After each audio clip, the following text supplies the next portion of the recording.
इसका आप भेज दोगे ना? हाँ, क्या बोल रहे हैं? सर ग्रुप में भेज देना फोटो एक बार। बुक्स, ये जो बुक्स आपने में? बुक्स की हाँ, ये लिस्ट। देखिए, एक मैं हाँ क्लियर करता हूँ यार, मैंने वो शायद वहां पे क्लियर नहीं किया, मैं यहाँ क्लियर कर रहा हूँ।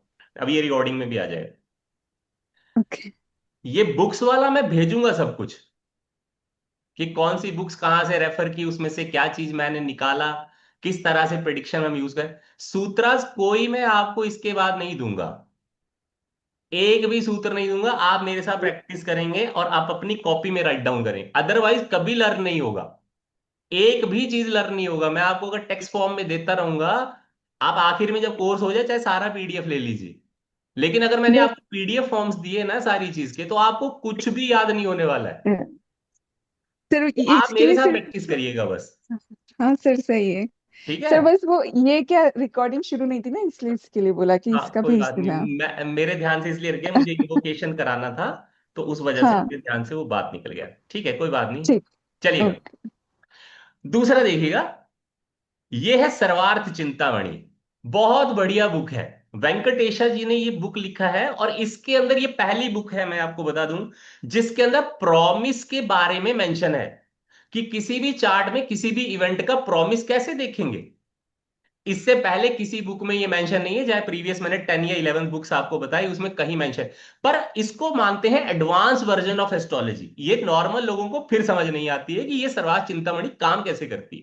तो इस बुक पे भी हमने फोकस किया है। कुछ जेमिनी के सूत्रास पर फोकस करने की जरूरत पड़ी प्रिडिक्शंस के लिए, तो हमने महर्षि जेमिनी की एक बुक जेमिनी सूत्रास से कुछ चीजों को उठाया। अब उसमें से बहुत सारी दशा सिस्टम्स को तो मैं नहीं उठाया हूं, लेकिन अरुधा पद्स को हम मेंशन करेंगे यहां पर, और कारकास जो प्लैनेट के हैं उसको यहां से उठाकर हम देखेंगे कि किस तरह से रोल प्ले करते हैं।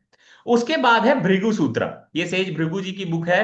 ये फिर से बहुत बढ़िया बुक है, अगर आपको किसी व्यक्ति का इंस्टेंटेनियसली आंसर करना है क्वेश्चन का, तो उसके लिए बहुत बढ़िया बुक है। उसके बाद है सर्वांगण मार्ग।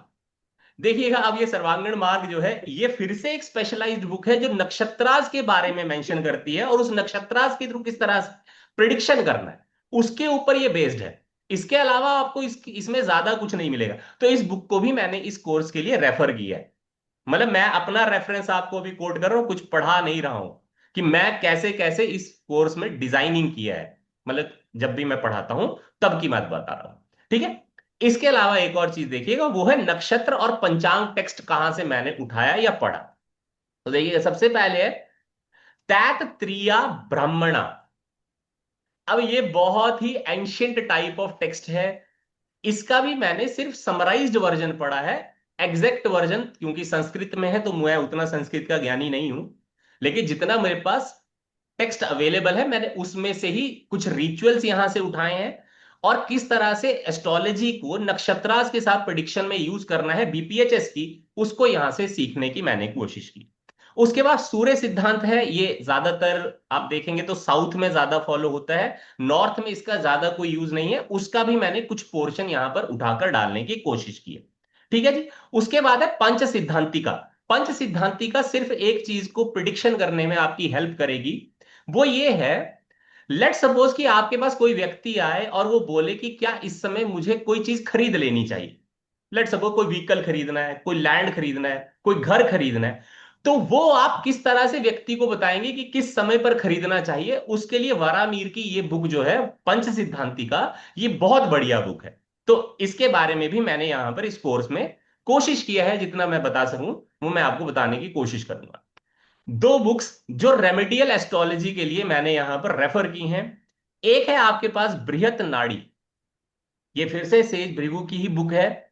इसके अंदर कुछ ही प्लैनेटरी कॉम्बिनेशन या उनके द्वारा जो नेगेटिव रिजल्ट्स आते हैं उनको कैसे हमें नलीफाई करना है, उसके बारे में यहां पर मेंशन है। बहुत ज्यादा रेमेडीज नहीं है इस बुक के अंदर भी, लेकिन कुछ रेमेडीज यहां पर इन्होंने मेंशन की हैं। इसके अलावा एक बुक मैंने यहां पर नहीं लिखी है। वो है, ऑथर है, उनका नाम है संजय रथ। संजय रथ की जो बुक्स आती हैं वो स्पेसिफिकली रेमेडियल पोर्शन को ही डील करती हैं। आप अगर हो सके तो उनकी बुक्स को रेफर करिए। कभी मैंने यहां पर डाला नहीं है, क्योंकि मैंने इस कोर्स के लिए संजय रथ की रेमेडीज का यूटिलाइजेशन नहीं किया है, क्योंकि मुझे वो बहुत टीडियस रेमेडीज लगती हैं, और किसी एक व्यक्ति के लिए वो संभव नहीं है कि उतना ज्यादा कोई व्यक्ति कर पाए। जैसे एक एग्जाम्पल के तौर के ऊपर मैं आपको बता देता हूं। वो एग्जाम्पल ये है कि लेट सपोज किसी की शादी नहीं हो रही है, शादी में बहुत रुकावटें आ रही है, एज ज्यादा हो गई है। तो उन्होंने क्या बोला कि शुक्र से जो सातवां घर होता है, उस घर में जो प्लैनेट्स मौजूद हैं या उसका जो लॉर्ड है, सब मैं फिर से मेंशन करूंगा, मैं भी आपको समझाऊंगा भी वो कैसे उन्होंने किया। किसी भी लगन चार्ट को उठा लीजिए, D1 चार्ट को, उस D1 चार्ट में जहां पर शुक्र बैठा है, शुक्र से सातवां घर देखना है आपको। कैसे देखना है वो भी बताएंगे। सातवें घर के अंदर जो प्लैनेट मौजूद हैं और वहां का जो लॉर्ड है, उस लॉर्ड की जो आपके पास आइटम्स होती हैं, वो किसी एक ऐसी शादी के अंदर डोनेट करनी है जहां पर लड़की के घर वाले, लेट सपोज, उस लड़की की शादी कराने के लिए सक्षम नहीं है। अब लेट सपोज कि शुक्र से सातवें घर का लॉर्ड भी शुक्र ही बनकर आता है, तो आपको गोल्ड की आइटम करने पड़ेगी दान। क्या आप करेंगे? ये बहुत ज्यादा टीडियस टास्क है आज की डेट में। और वो ये कहते हैं कि आपको ऐसा 7 या 8 बार करना पड़ेगा, तब जाकर आपको रिजल्ट मिलेगा कि शादी की रुकावटें खत्म होंगी या शादी होने की पॉसिबिलिटी होगी। तो ऐसा करना आज की डेट में लोगों के लिए संभव नहीं, बहुत मुश्किल है, या तो जिनके पास पैसा है वही लोग ऐसा कर पाते हैं। अब उसका सिंपलेस्ट वर्जन हमें कहां पर मिलता है कि रेमेडीज करनी चाहिए, ठीक। तो सिर्फ एक बुक ऐसा मेंशन करती है, वो है लाल किताब। लाल किताब के अंदर बहुत सारी ऐसी रेमेडीज हैं। देखिए, मैं ये नहीं कहता कि लाल किताब जो है वो पढ़नी चाहिए, मैं लाल किताब पढ़ने के बारे में कुछ नहीं कह रहा हूं। एक चीज पहले क्लियर कर दूं, ना लाल किताब मैंने पढ़ी, ना मैंने आज तक किसी को कहा, क्योंकि लाल किताब अपने आप में समझना बहुत ज्यादा टीडियस टास्क है, क्योंकि वो उर्दू में है। जो असली वर्जन्स हैं वो उर्दू में ही अवेलेबल है। उसके जो समराइज्ड कंटेक्स्ट हैं, पता नहीं वो कितने सही हैं और कितने गलत हैं। दूसरा, जितने मैंने लोगों से सुना है, जो भी मेरे अच्छे जानकार मेरे से ओल्डर हैं, वो ये कहते हैं कि लाल किताब को पढ़ते हुए हो सकता है मति भ्रष्ट हो जाए। तो इसलिए भी मैंने कभी लाल किताब को पढ़ा नहीं ना। और ऐसे मेरे पास कई अनुभव हैं जिनको मैंने पढ़ाया भी है, उन्होंने ये कहा सर हमने लाल किताब पढ़ने की कोशिश किया और हमारा सब कुछ ही प्रिडिक्शन जीरो हो गया, और बाद में मेंटल स्टेटस भी हमारे खराब हुए। तो या तो बहुत बड़ा कोई गुरु चाहिए जो लाल किताब अच्छे से पढ़ाए, जिसको पूरी तरह से आती, तब तो हो सकता है वो बिल्कुल सही चीज। लेकिन इस बुक में से मैंने क्या चीज पढ़ी, वो सिर्फ इसका रेमेडियल पोर्शन पढ़ा, और उसमें से भी वही रेमेडीज मैं आपको पढ़ाऊंगा जो शायद वर्क करती, शायद ही मैंने कहा है, मैंने पूरी चीज नहीं कही, क्योंकि मैं वैदिक रेमेडीज में ही विश्वास करता हूं, या अपने द्वारा बनाई गई जो रेमेडीज है मैं उन्हीं में ही विश्वास करता हूं। तो एडवांस जब हम पढ़ेंगे कि रेमेडीज को कैसे डिजाइन करना है, अभी जो आरती मैडम ने एडवांस पढ़ा है उससे भी एडवांस पढ़े, तो वही काम करता है। आप उसको जब प्रैक्टिस में लाएंगे तो आपको समझ आएगा कि वो सच में ही काम करता है। लेकिन उसको प्रैक्टिस में लाने से पहले ना वही बात आ गई, जैसे आरती मैडम ने कहा कि कॉन्फिडेंस नहीं आता है कि किस तरह से हम किसी दूसरे व्यक्ति की प्रिडिक्शन करेंगे। तो वो कॉन्फिडेंस मैं आपको इस कोर्स के थ्रू जरूर देने की कोशिश करूंगा। अपने को भी समझना है, अपने चार्ट्स को भी समझिए। दूसरी चीज मैं आपको खासकर ये कहूंगा, जैसे हर गुरु कहता है मैं भी कहूंगा, अपने चार्ट्स को ज्यादा नहीं देखना है, अपने घर वालों के चार्ट्स को ज्यादा नहीं देखना, जब तक कोई विपत्ति बहुत बड़ी ना आए। विपत्ति बड़ी लग रही हो तो चार्ट को देखिए वापिस से, अदरवाइज छोटी मोटी चीजों के लिए इस शास्त्र का यूज मत करिएगा, क्योंकि कुछ नहीं मिलेगा, आप सिर्फ कंफ्यूज होंगे, उससे ज्यादा कुछ नहीं मिलता है। चलिएगा, तो कोर्स के प्रारंभ में इस चीज को बहुत इंपॉर्टेंटली हम डील करते हैं, ठीक है। सबने कुंडली तो देखी होगी, हाँ या ना जवाब करते चलिएगा। हर सॉफ्टवेयर में आपकी कुंडली बनकर आती है या नहीं आती है? बहुत बढ़िया। तो इस, या तो आपने इस डिजाइन्ड फॉर्म में कुंडली को देखा है जो यहां पर मैंने बनाया है, ये मैंने थोड़ा सा यहां पर एडवांस वर्जन बना दिया, बस इसको आप कंफ्यूज मत हो जाइएगा, ये वाला जो वर्जन मैंने यहां पर कोट किया है।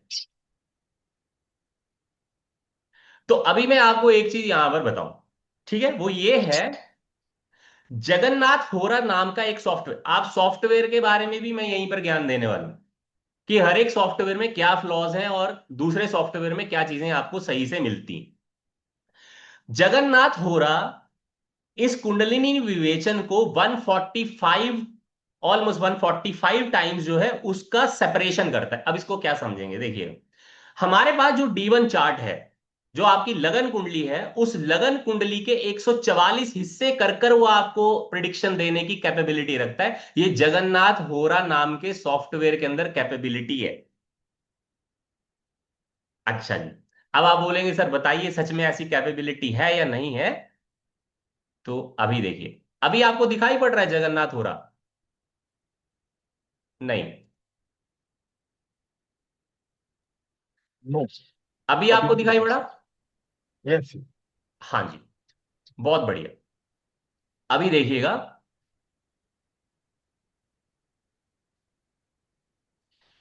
ये मैंने यहां क्लिक किया है, आप भी क्लिक कर सकते। देखिए यहां पर ये D2 D3 D4 इसको भी पढ़ेंगे हम कैसे ये यूज होता है, पर अभी के लिए ये यहां देखिए सबसे पहले D1 चार्ट है, इसको राशि चार्ट भी बोलते हैं, इसको क्यों बोलते हैं वो भी बाद में समझेंगे। फिर D9 आ गया, D2 D3 D4 D5 D6 D7 D8 ऐसे सो ऑन करके यहां पर एक हायर डिवीजन है। इस हायर डिवीजन में यहां पर देखेंगे तो यहां पर खावेदाशा से लेकर यहां पर ये D144 चार्ट है। एक आपके पास D1 चार्ट है और D1 चार्ट के बाद में 144 चार्ट्स और है। तो ये 145 चार्ट्स की व्याख्या करता है। ये कैसे इसका यूज होता है किसी बुक में नहीं है, ये भी क्लियर बता दूं। किसी बुक में 144 D144 D108 D81 चार्ट के बारे में कोई मेंशन नहीं है, सिर्फ D60 चार्ट तक की मेंशनिंग है। हाँ, एक बात जरूर है कि जब आप बृहत पराशर होरा शास्त्र के नए कंटेक्स्ट पढ़ेंगे तो वहां पर D81 D108 और 144 का कुछ एक छोटा सा माइन्यूट वहां पर एंट्रेंस डाला है, और लेकिन वो कौन सी बुक्स हैं, फिर वही लेट सपोज वो समराइज्ड वर्जन है जो नए लोगों ने बृहत पराशर होरा शास्त्र को पढ़ने के बाद में डॉक्यूमेंट्रीज लिखा, लेकिन ओरिजिनल कंटेक्स्ट में ये अवेलेबल नहीं है। तो ये क्लियर मैं बता दूं। अब है क्या बात कि मैंने ये क्यों आपको जगन्नाथ होरा मैंने कहा, क्योंकि जगन्नाथ होरा एक free to use astrology software है, आपको कोई पैसा नहीं खर्चना है, और इनकी प्रिडिक्शन अप टू डेट है। ये मैं आपको बता दूं, इसके अंदर फ्लॉज नहीं है, इस सॉफ्टवेयर में कोई फ्लॉ नहीं है। लेकिन एक जगह पर फ्लॉ है, वो मैं आपको जब सर्वाष्टक वर्ग पढ़ेंगे तो वहां पर मैं आपको बताऊंगा कि फ्लॉ जरूर है, लेकिन उनकी नक्षत्रास कैलकुलेशन बहुत बेटर है, इसलिए रिजल्ट बहुत बेटर आ जाते हैं। जो मैं पर्सनली प्रेफर करता हूं किसी भी काम को करने के लिए, वो मैं कौन सा चीज फॉलो करता हूं, वो ये है। ठीक है जी, ये होरोसॉफ्ट है। इस होरोसॉफ्ट का मैं ज्यादातर यूज करता हूं, आपको दिख गया?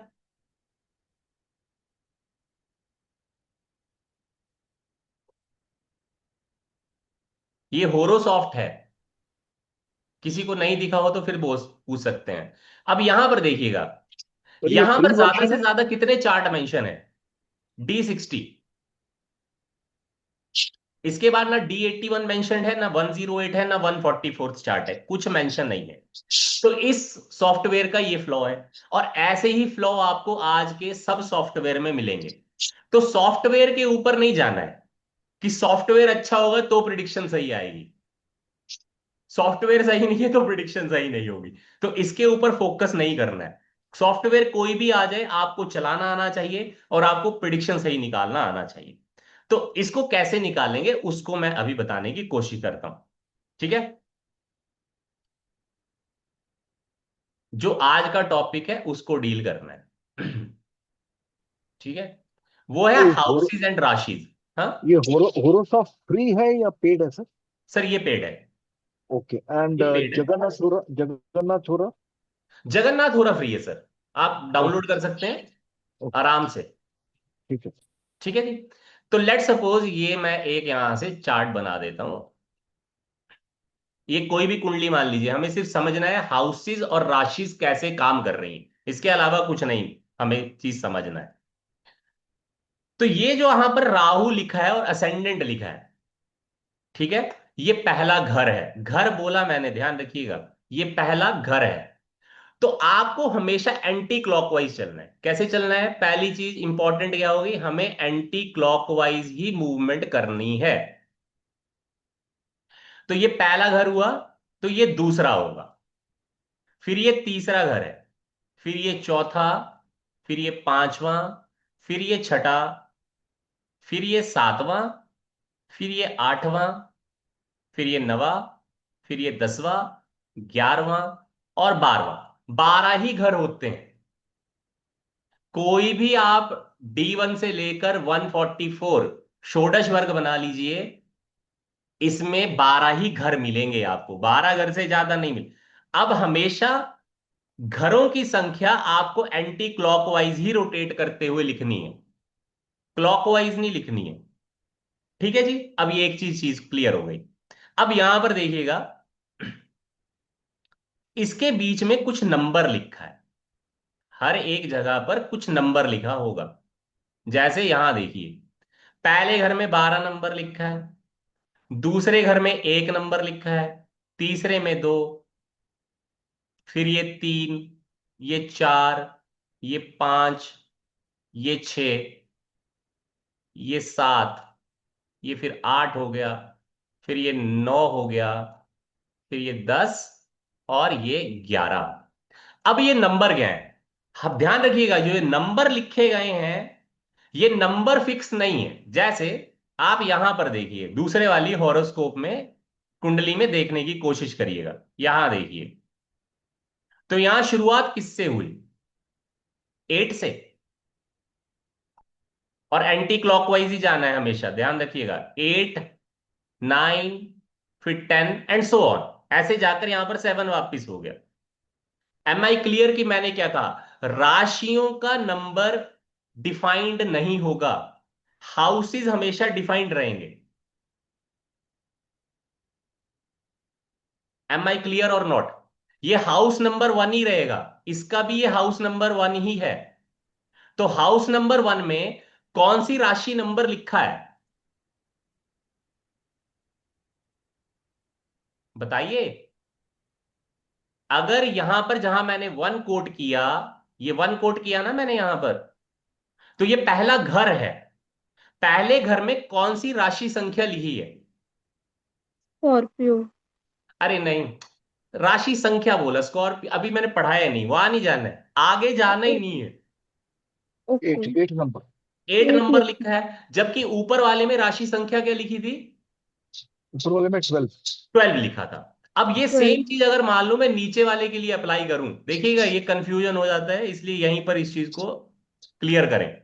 यहां पर देख लीजिए, हाउस वही है, फर्स्ट नंबर ही रहेगा, लेकिन आपके पास यहां राशि संख्या कौन सी आ गई? 9। 9। तो that is more than enough, इससे ज्यादा नहीं समझना है। हाउसेस भी एंटी क्लॉकवाइज ही देखेंगे, ये भी ध्यान रखिएगा। राशियों को भी एंटी क्लॉकवाइज ही हमें लिखना है, बढ़ती हुई संख्या के हिसाब से। अब यहां पर आगे चलते हैं, ये क्लियर हो गया जी? इसमें कुछ ज्यादा दिक्कत होनी नहीं चाहिए। नहीं नहीं, ये बहुत- आता है सर। चलिएगा, बेसिक्स। बहुत बढ़िया। अभी देखिए यहां पर मैंने, अच्छा यहां देखिएगा पहले,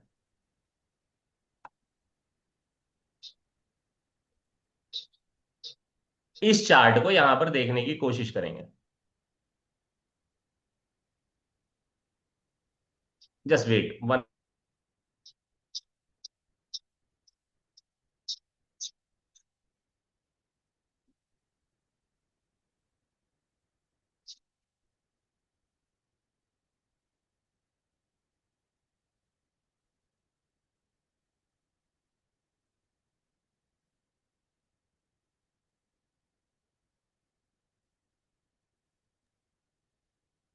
चलिएगा, सॉरी 2 मिनट के इंटरप्शन के लिए तो इस वाली चीज को आप देखें, यहां पर मैंने, जो यहां पर आपको ये कुंडलिनी दिखाई पड़ रही है, ये काल पुरुष की कुंडली है, इसको बोलेंगे काल पुरुष की कुंडली है, क्योंकि काल पुरुष की कुंडली में ये पहले घर में पहली ही राशि है, दूसरे घर में दूसरी ही राशि है, तीसरे घर में तीसरी राशि है, चौथे घर में चौथी राशि है, ऐसे ही सो ऑन, पांचवें घर में पांचवी राशि, छठे घर में छठी राशि, सातवें घर में सातवीं राशि, आठवें घर में आठवीं राशि, नवे में नवम राशि, दसम में 10वीं राशि, 11वें घर में 11वीं राशि, 12वें घर में 12वीं राशि।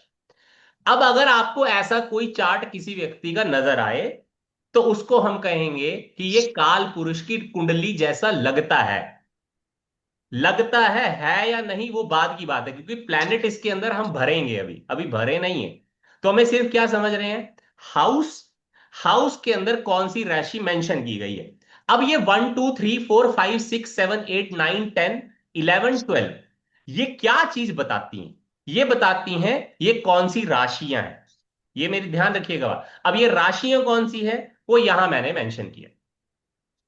तो देखिए, पहले नंबर की राशि को बोला जाता है एरीज, और हिंदी में बोलते हैं या संस्कृत में मेष। सिंबल क्या है, ए आर। अब इसका स्टार्टिंग पॉइंट है 0 डिग्री 0 मिनट 0 सेकंड से लेकर 29 minute, sorry 29 degree 59 minute 59 second. ध्यान रखिएगा, इसका हम यूज करने वाले हैं अभी। कैसे करेंगे वो अभी हम देखेंगे।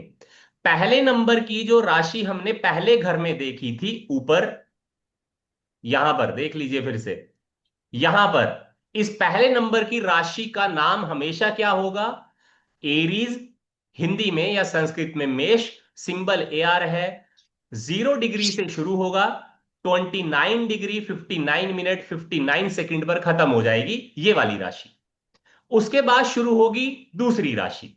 अब दूसरी राशि कौन सी है, वो है आपके पास में टॉरस। कौन सी राशि है जी, टॉरस। यहां पर देख लें,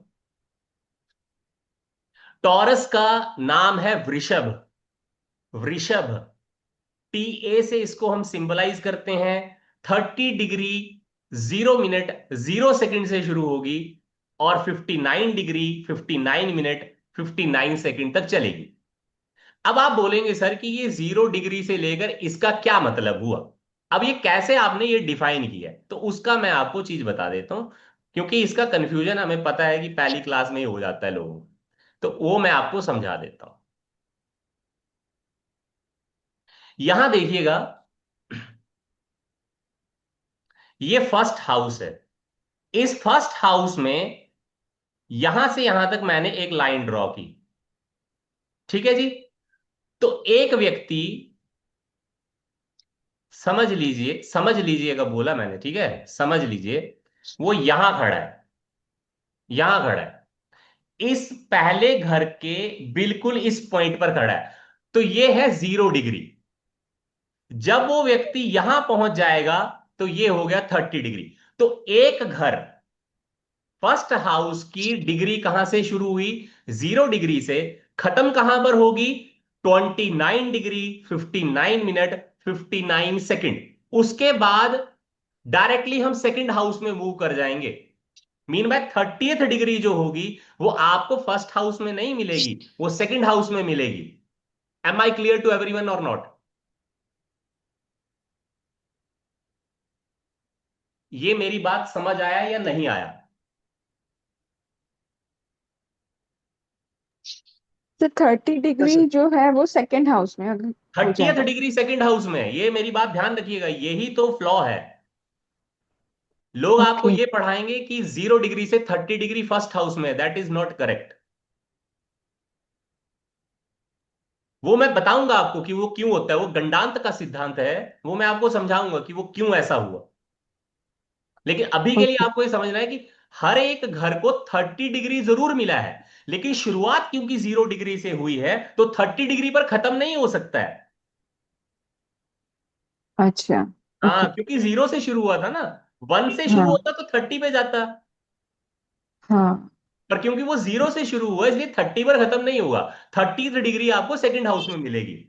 इसी प्रकार जैसे हर एक घर को 0 डिग्री से लेकर 29 डिग्री 59 मिनट 59 सेकंड तक गिना गया है, वैसे ही हर एक राशि को 0 डिग्री से लेकर 29 डिग्री 59 मिनट 59 सेकंड तक ही गिना जाता है। अभी क्लियर हुई मेरी बात। अभी हम इसका नक्षत्राज में यूज करेंगे, ध्यान रखिएगा। मैंने आपको एक, जब आप पुराने ग्रुप्स में होंगे तब भी मैंने पूछा था कि क्या आप पिन पॉइंट 1 सेकंड में ये बता सकते हैं कि अभी आपके पास नक्षत्र कौन सा है। अगर मैं पूछूं कि कौन सा प्लेनेट कौन से नक्षत्र में है, तो आंसर इज नो, कोई नहीं बता पाएगा। मैं आपको बताऊंगा, आप 1 सेकंड में बताएंगे उस चीज का आंसर, पर उसके लिए आपको ये डिग्रीज याद होनी चाहिए पहले।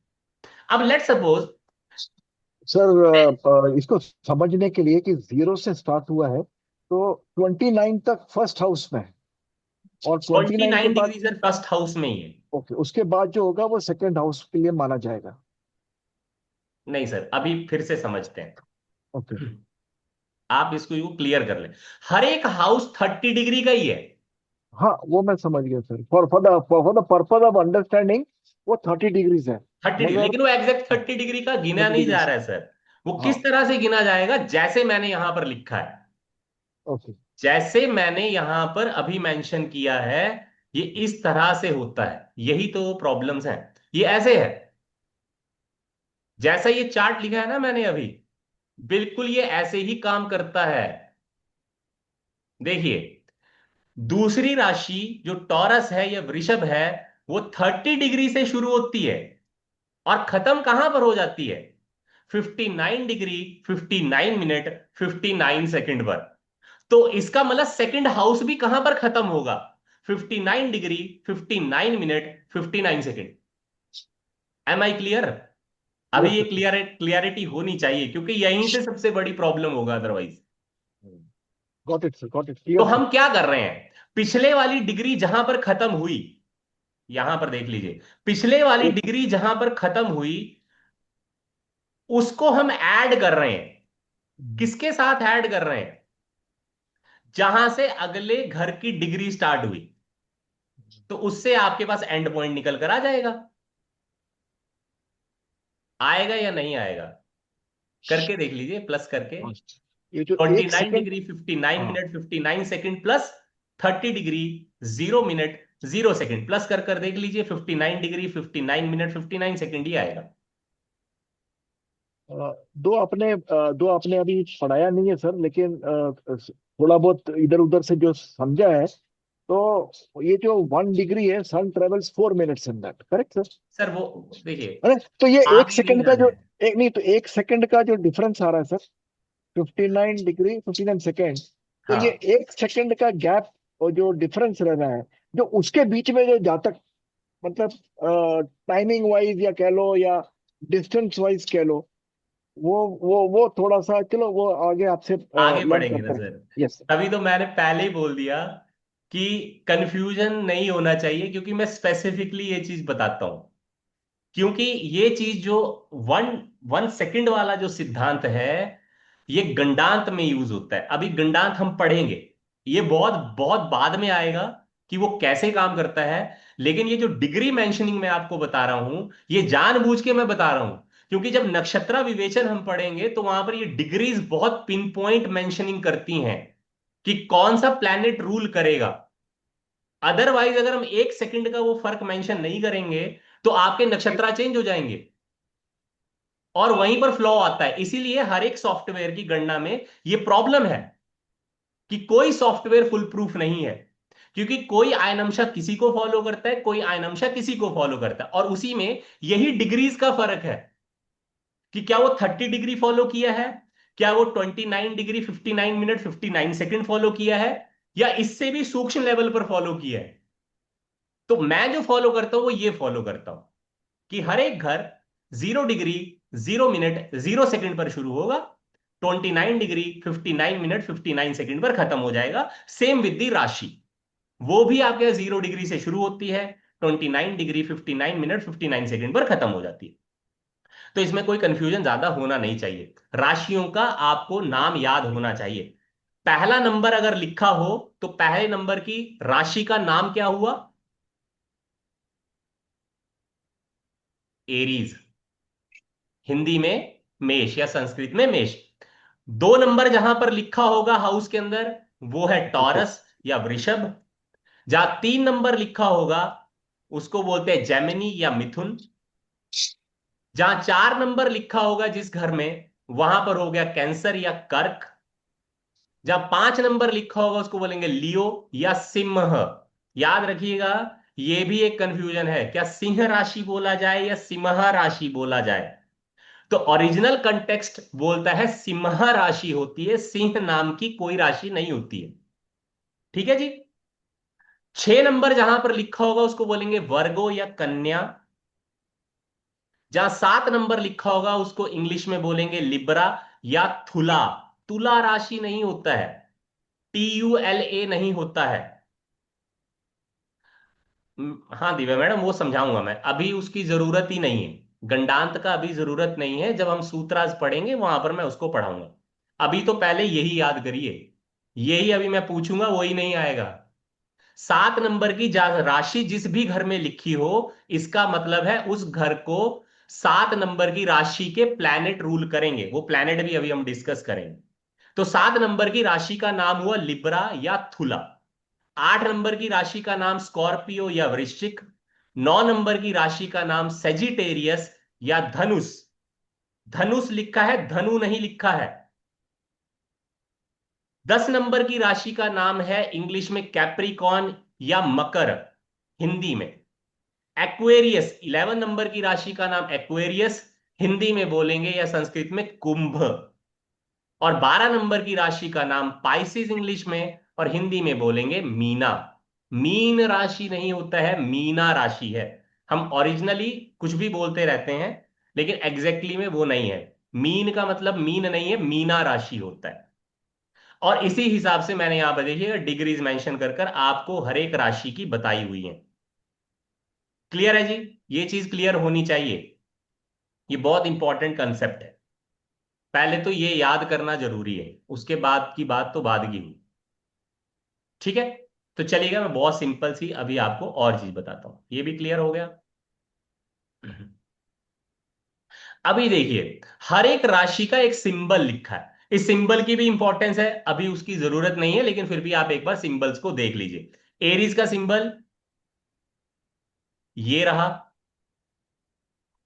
टॉरस का सिंबल ये रहा, जेमिनी का सिंबल ये रहा, कर्क राशि या कैंसर का सिंबल ये रहा, लियो या सिंह राशि का सिंबल ये रहा, वर्गो या कन्या का ये रहा, लिब्रा थुला का ये रहा, स्कॉर्पियो का या वृश्चिक राशि का ये रहा, धनुष या सेजिटेरियस का ये रहा, कैप्रिकॉन या मकर राशि का ये रहा, एक्वेरियस या कुंभ राशि का ये रहा, और पाइसिस या मीना राशि का ये रहा।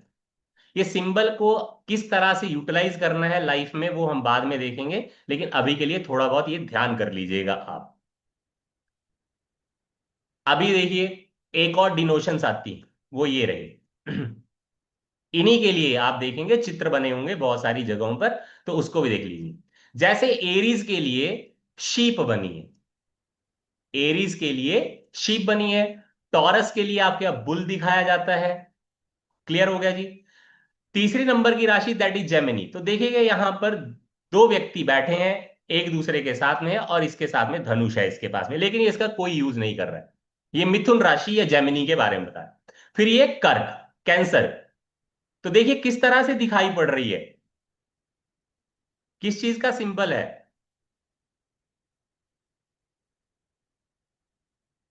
केंकड़े का ना? रहेगा, राइट। हाँ। फिर उसके बाद लिम, ये सिंह है, दैट इज 5th नंबर की राशि, तो देखिए यहां पर शेर दिखाया गया है, लाइन को दिखाया। फिर उसके बाद आती है 6 नंबर की राशि, दैट इज वर्गो या कन्या।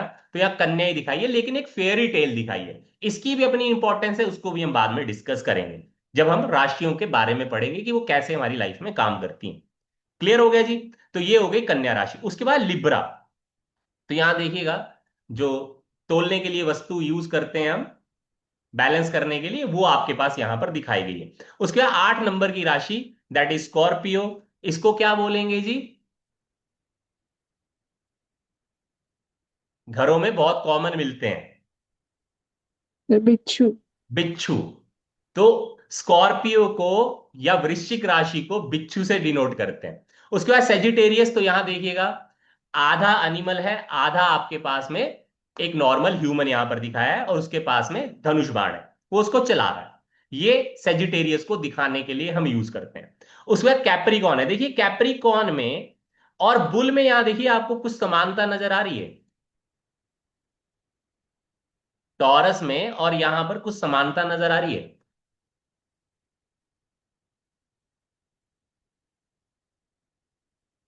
जंप कर रहे हैं, जंप कर रहे हैं ना, दोनों के दोनों। लेकिन सुनिएगा दोनों में अंतर है। यहां पर बुल है, जब टॉरस को देखेंगे तो यहां पर बुल नजर आ रहा है, लेकिन जब आप कैप्रिकॉन को देखेंगे तो यहां पर बुल नहीं है। आपने ना बहुत कॉमनली बचपन में मारियो नाम की गेम खेली है, या बड़े होते हुए खेली हो, किसी यस ने सर, खेला है? खेल। Yes sir. हाँ, तो मारियो खेलते हुए ना, एक आपके पास में जब नॉर्मली आप कोई ऑब्स्टेकल फेस करते थे तो सडनली एक बबल पॉपअप होता था, उस बबल से कुछ चीज निकल रही होती, वो कुछ इस तरह की थी। आज की डेट में अगर जाएंगे तो बच्चे ना इसको क्या कहते हैं, सोचिए जरा एक बार।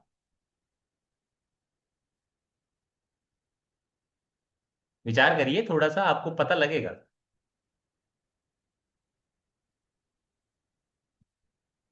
दरियाई घोड़े देखे हैं, पानी से निकलते हुए, जंप करते हुए?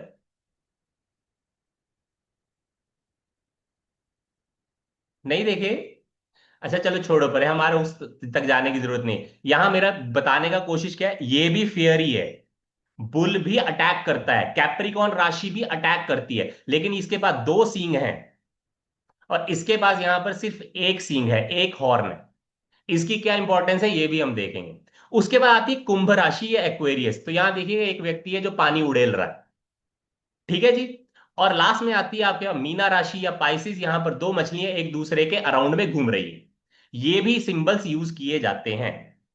अब मेरा क्वेश्चन ये है, क्या आपको अगर मैं स्काई दिखाऊं तो क्या आपको इन दोनों में से कोई चीज दिखेगी? क्या इस तरह के कोई सिंबल्स दिखेंगे जैसे अभी आपको स्क्रीन पर दिखाई पड़ रहे हैं, या इस तरह के सिंबल दिखाई पड़ सकते हैं जो अभी मैंने आपको स्क्रीन पर लगाए?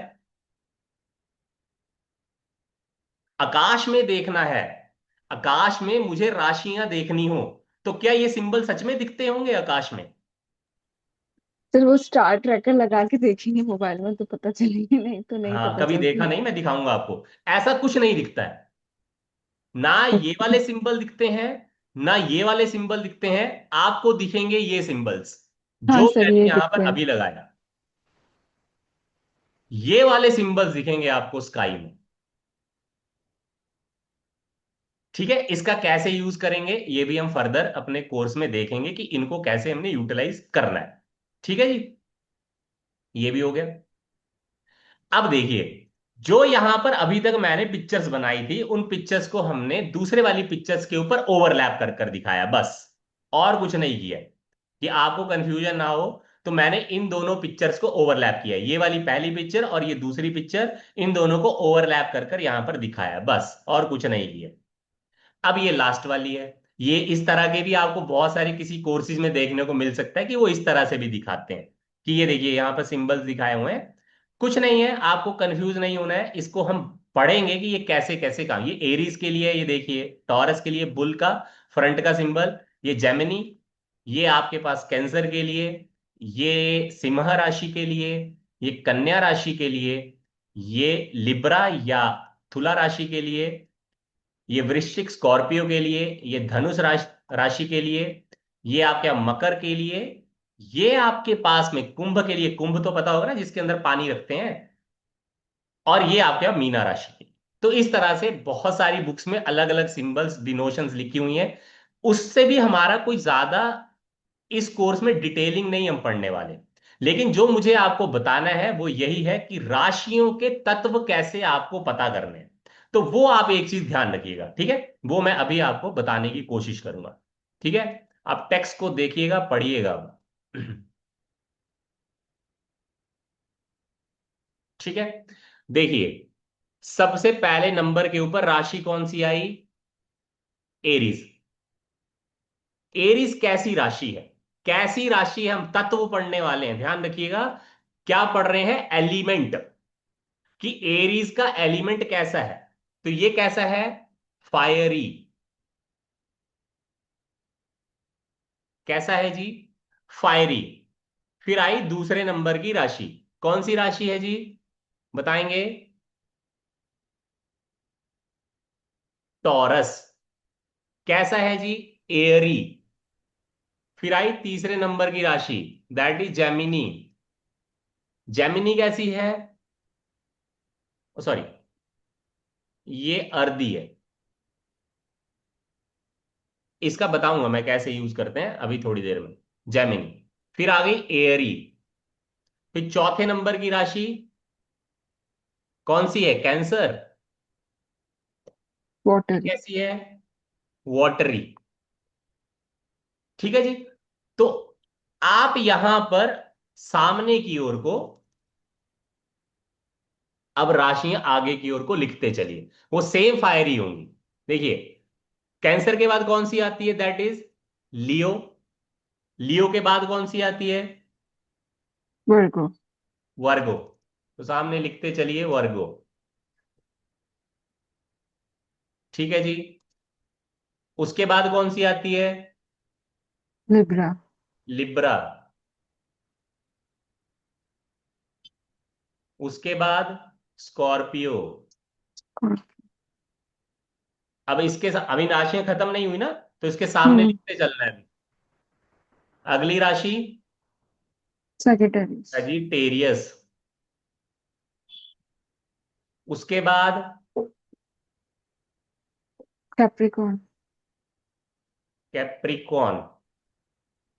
उसके बाद एक्वेरियस। एक्वेरियस। और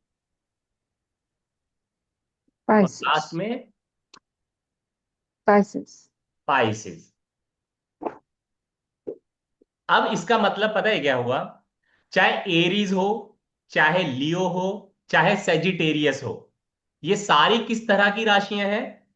फायरी राशियां। टॉरस, वर्गो, कैप्रिकॉन कैसी राशियां हैं? अर्दी राशियां। जेमिनी, लिब्रा, एक्वेरियस किस तरह की राशियां हैं? ये आ गया एरी राशियां। कैंसर, स्कॉर्पियो, पाइसिस किस तरह की राशियां हैं? वाटरी राशि। अब आप बोलेंगे सर इसका क्या काम है, कोई काम है इसका? तो है, वो मैं अभी आपको बता रहा हूं।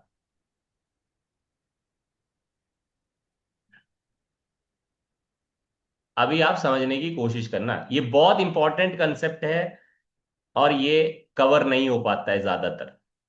अभी देखिए, मैं लाइन ड्रॉ करने वाला हूं। पहले नंबर की राशि, ये पांचवें नंबर की राशि, और ये नवम नंबर की राशि, ये ट्राइंगल में है ट्राइंगल में। Yes sir. ठीक है। दूसरे नंबर की राशि, छठे नंबर की राशि, और 10वें नंबर की राशि, ये भी ट्राइंगल में है। फिर तीसरे नंबर की राशि, 7वें नंबर की राशि, और 11वें नंबर की राशि, ये भी ट्राइंगल में है। लास्ट, चौथे नंबर की राशि, 8वें नंबर की राशि, और 12वें नंबर की राशि भी ट्राइंगल में है। अब मेरी बात ये ध्यान रखिएगा। ध्यान ये रखना है, जो ये ट्राइंगल मैंने बनाए, मैं इसको माइनस करते जाता हूं, पहले वाले ट्राइंगल पे आ जाता है। ठीक है। अब ये राशि लेट सपोज मैं यहां लिख दूं, यहां 1 लिख देते हैं, अभी के लिए भूल जाइए। तो आपके पास 5 नंबर की राशि कौन से घर में आएगी? अभी ध्यान दीजिएगा, मैं किसी से जो पूछूंगा वो मुझे बताए। दिव्या जी बताइए, 5वें नंबर की राशि कौन से घर में आएगी?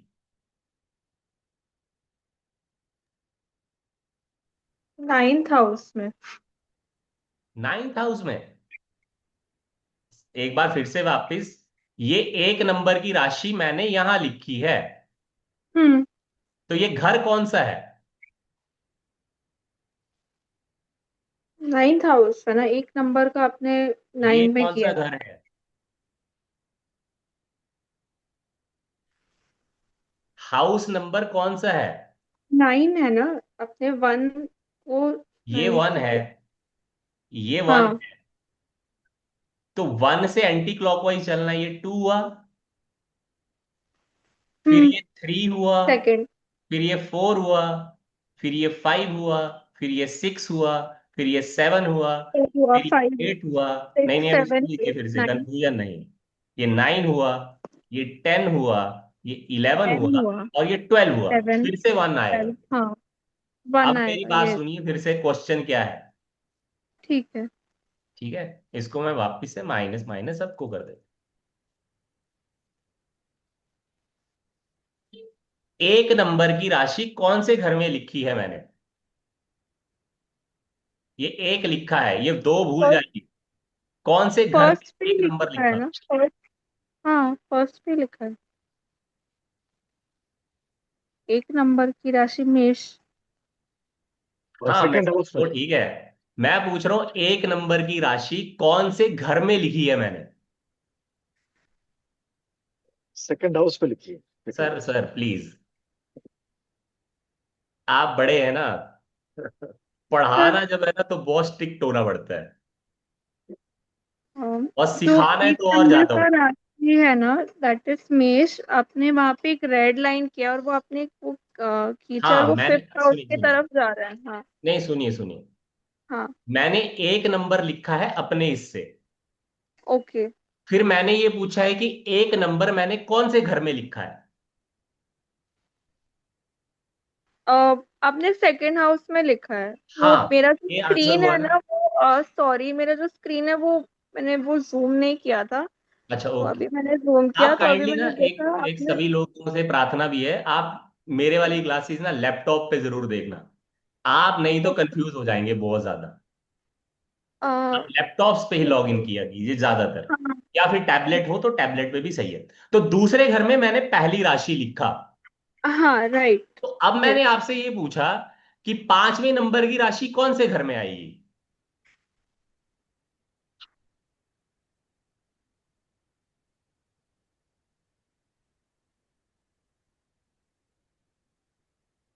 सिक्स्थ में। हाँ सिक्स में, क्योंकि ये वन, ये फिर टू, ये टू, थ्री, थ्री, फोर, ये फोर, ये फाइव। फाइव, और ये सिक्स।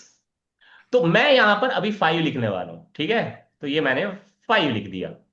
इसको एनसर्कल भी कर देते हैं, कंफ्यूजन ना हो इसके लिए। अभी ये फाइव हो गया। तो नाइन्थ नंबर की राशि कौन से घर में आएगी? नाइन्थ नंबर की राशि कौन से घर में आएगी? सर सेवेंथ में लिख दिया 5। हाँ, आपने सेवेंथ में लिख दिया 5। Okay sorry. नाइन्थ नंबर का राशि पांच में वो लिख, 10th हाउस में आएगा। यहां लिख, ये हो गया। तो इसको मैं एनसर्कल कर देता। अब आपकी नाइन्थ नंबर की राशि कहाँ आई? 10th हाउस में। टेंथ हाउस में, यहां ना। Yes sir. तो ये नाइन लिख दिया, इसको भी सर्कल कर देते। और अब ट्राइंगल बना। तो ट्राइंगल बना ये। अब मैं आपसे ये पूछूं कि दूसरे घर का, छठे घर का और 10वें घर का स्वभाव कैसा है। मैं पूछ रहा हूं स्वभाव कैसा है। तो स्वभाव आप देखेंगे राशि के थ्रू। लिखिएगा, मैंने क्या बताया। किसी भी घर का स्वभाव राशि के एलिमेंट के थ्रू डिसाइड किया जाता है।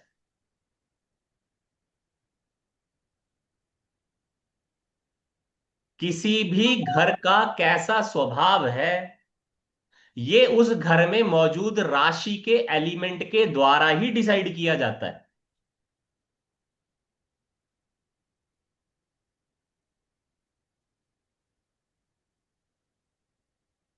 एम आई क्लियर कि मैंने क्या कहा? अभी हमने घरों के कोई कारक तत्व नहीं पढ़े हैं, हम सिर्फ राशियों तक ही सीमित हैं, अभी हम उससे आगे नहीं जा रहे हैं। बहुत बढ़िया। चलिएगा, अब इसको मैं माइनस कर देता हूं सारी चीज। लेट सपोज, सपोज फैक्टर लगा रहे हैं, ठीक है? यहां मैंने चार नंबर की राशि लिखी। बताइए आपके पास में 12वें घर का स्वभाव कैसा है?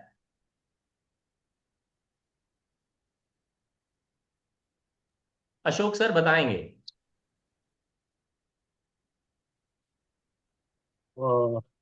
सॉरी सर, आपने क्या कहा, क्वेश्चन क्या था सर?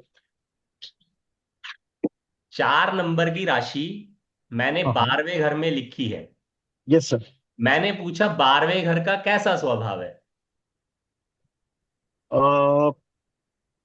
दिस इज, आपने कहा था कि जल तत्व, मतलब हाँ, तो 12वें घर का स्वभाव कैसा हुआ? वॉटरी। वाटर। अब आप बोलेंगे कितना वॉटरी है, कितना पानी है इस घर में, क्या ये पूरा का पूरा घर पानी से ही भरा है? तो आंसर इज नो। राशि सिर्फ 50% कंट्रीब्यूट करती है। ये लिखते जाइएगा अभी, क्योंकि ये बाद में सारे हम कंबाइन करने वाले हैं। Okay sir. अभी मैंने क्या कहा? राशि घर को कितना परसेंट कंट्रीब्यूट करेगी? 50%। 50%। मीन बाय 50% पानी ही है, 50% ये खाली है। आज 50% में क्या चीज आएगी? वो आएगी जो प्लैनेट इस पर्टिकुलर हाउस में प्रेजेंट होगा, उसके पर्टिकुलर एलिमेंट कैसे हैं, उसके अकॉर्डिंगली रिजल्टेंट मिलेंगे। अभी के लिए हमें यह समझना है कि राशि 50% घर को कंट्रीब्यूट करती है। ओके। तो घर का मेजर स्वभाव कैसा हुआ? 12वें घर का वॉटरी। इसी तरह से मैं अगर आपसे पूछूं कि ये बताइए,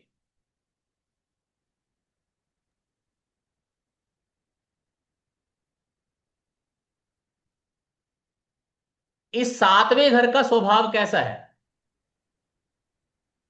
सर। राशि मैंने 4 लिखी है सर, यहां ध्यान रखिएगा। हाँ सर। तो अब मैंने आपसे क्वेश्चन ये पूछा है कि 7वें घर का स्वभाव बताइए कैसा है। एरी होगा सर, एरी। एयर ही होगा सर, हाँ, इसको हम देखेंगे। इसका मतलब ये हुआ कि यहां पर पहले कौन सी राशि आएगी पहले घर में? पहले घर में मेष राशि आई। अच्छा, अगर वो 4 के हिसाब से चले तो फिर हाँ तो सर, वही वही वही वही। फिर 5 आ जाएगा। तो यहां सीमा 5 सीमा आएगा आ जाएगा। हाँ, 5 आ जाएगा, वो सीमा हो गया फर्स्ट या हाउस में। 6 आएगा हाँ, 6, 7, या 8, 7 9, आएगा 10, 11। या 8 तो आएगा 11 है। करेक्ट। या तो 9 आएगा हाँ, तो या एक्वेरियस है, देखिए। 10 आएगा और यहाँ कैप्रिकॉर्न। 11। अब बताइए 7वें घर का स्वभाव कैसा हुआ? एरी होगा सर, एरी। एयर ही होगा। एरी। अभी भी किसी को कंफ्यूजन हो तो मैं फिर एक और एग्जांपल से इसको कोड करने की कोशिश करता हूं। लेकिन फिर ध्यान दीजिएगा, मैंने ये कहा है राशि का कंट्रीब्यूशन स्वभाव ऑफ द घर में सिर्फ 50% है, 50% से ज्यादा नहीं है। Okay sir. Divya madam, clear है बात? सर कोई प्लानेट ही नहीं हो फिर उस नहीं हाउस नहीं, में तो। आगे नहीं जाना है ना आरती मैडम। अच्छा। ओके। आगे जाएंगे तो फिर फायदा नहीं है, मैं आपको बता ही नहीं पाऊंगा चीज को फिर तो पूरा। जितना मैं बताऊं उतना समझ आ जाए तो मैं एक स्टेप आगे बताऊंगा फिर। Am I clear to everyone? Yes sir. अब सुनिए, जिस घर में जो राशि है, जिस घर में जो राशि प्रेजेंट होती है, उसको हम कहते हैं ओनर। क्या बोलेंगे? ओनर। तो इस घर की ओनर राशि कौन है? मीना। मीना मैडम, राशि। कैं, कैंसर। कौन सा घर कैंसर देख है। रहे हैं अभी? और वहां क्या नंबर की राशि लिखी है? कैंसर। कैंसेरियन ना? तो 12वें घर का ओनर राशि कौन हुआ? कैंसर। मून। कैंसर। नहीं सर मून। मैडम, मून तक नहीं जाना है। ठीक अभी है जो सर। मैं कह रहा हूं वही बताना है। तो इस घर की ओनर राशि है कैंसर, जिसको बोलेंगे कर्क। अब सुनिए, इस घर में रहने वालों का स्वभाव हमने देखा था, जो उसका एलिमेंट था, याद है? अभी थोड़ी देर पहले मैंने बोला। तो घर की 50% कंट्रीब्यूशन पानी ने की थी। अब 4 नंबर के अंदर जो मैंने आपको अभी थोड़ी देर पहले चीजें दिखाई, दिखाई थी, ये दिखाया मैंने अभी आपको थोड़ी देर पहले। तो यहां देखिएगा, चौथे नंबर की राशि का डिजाइन कैसा है?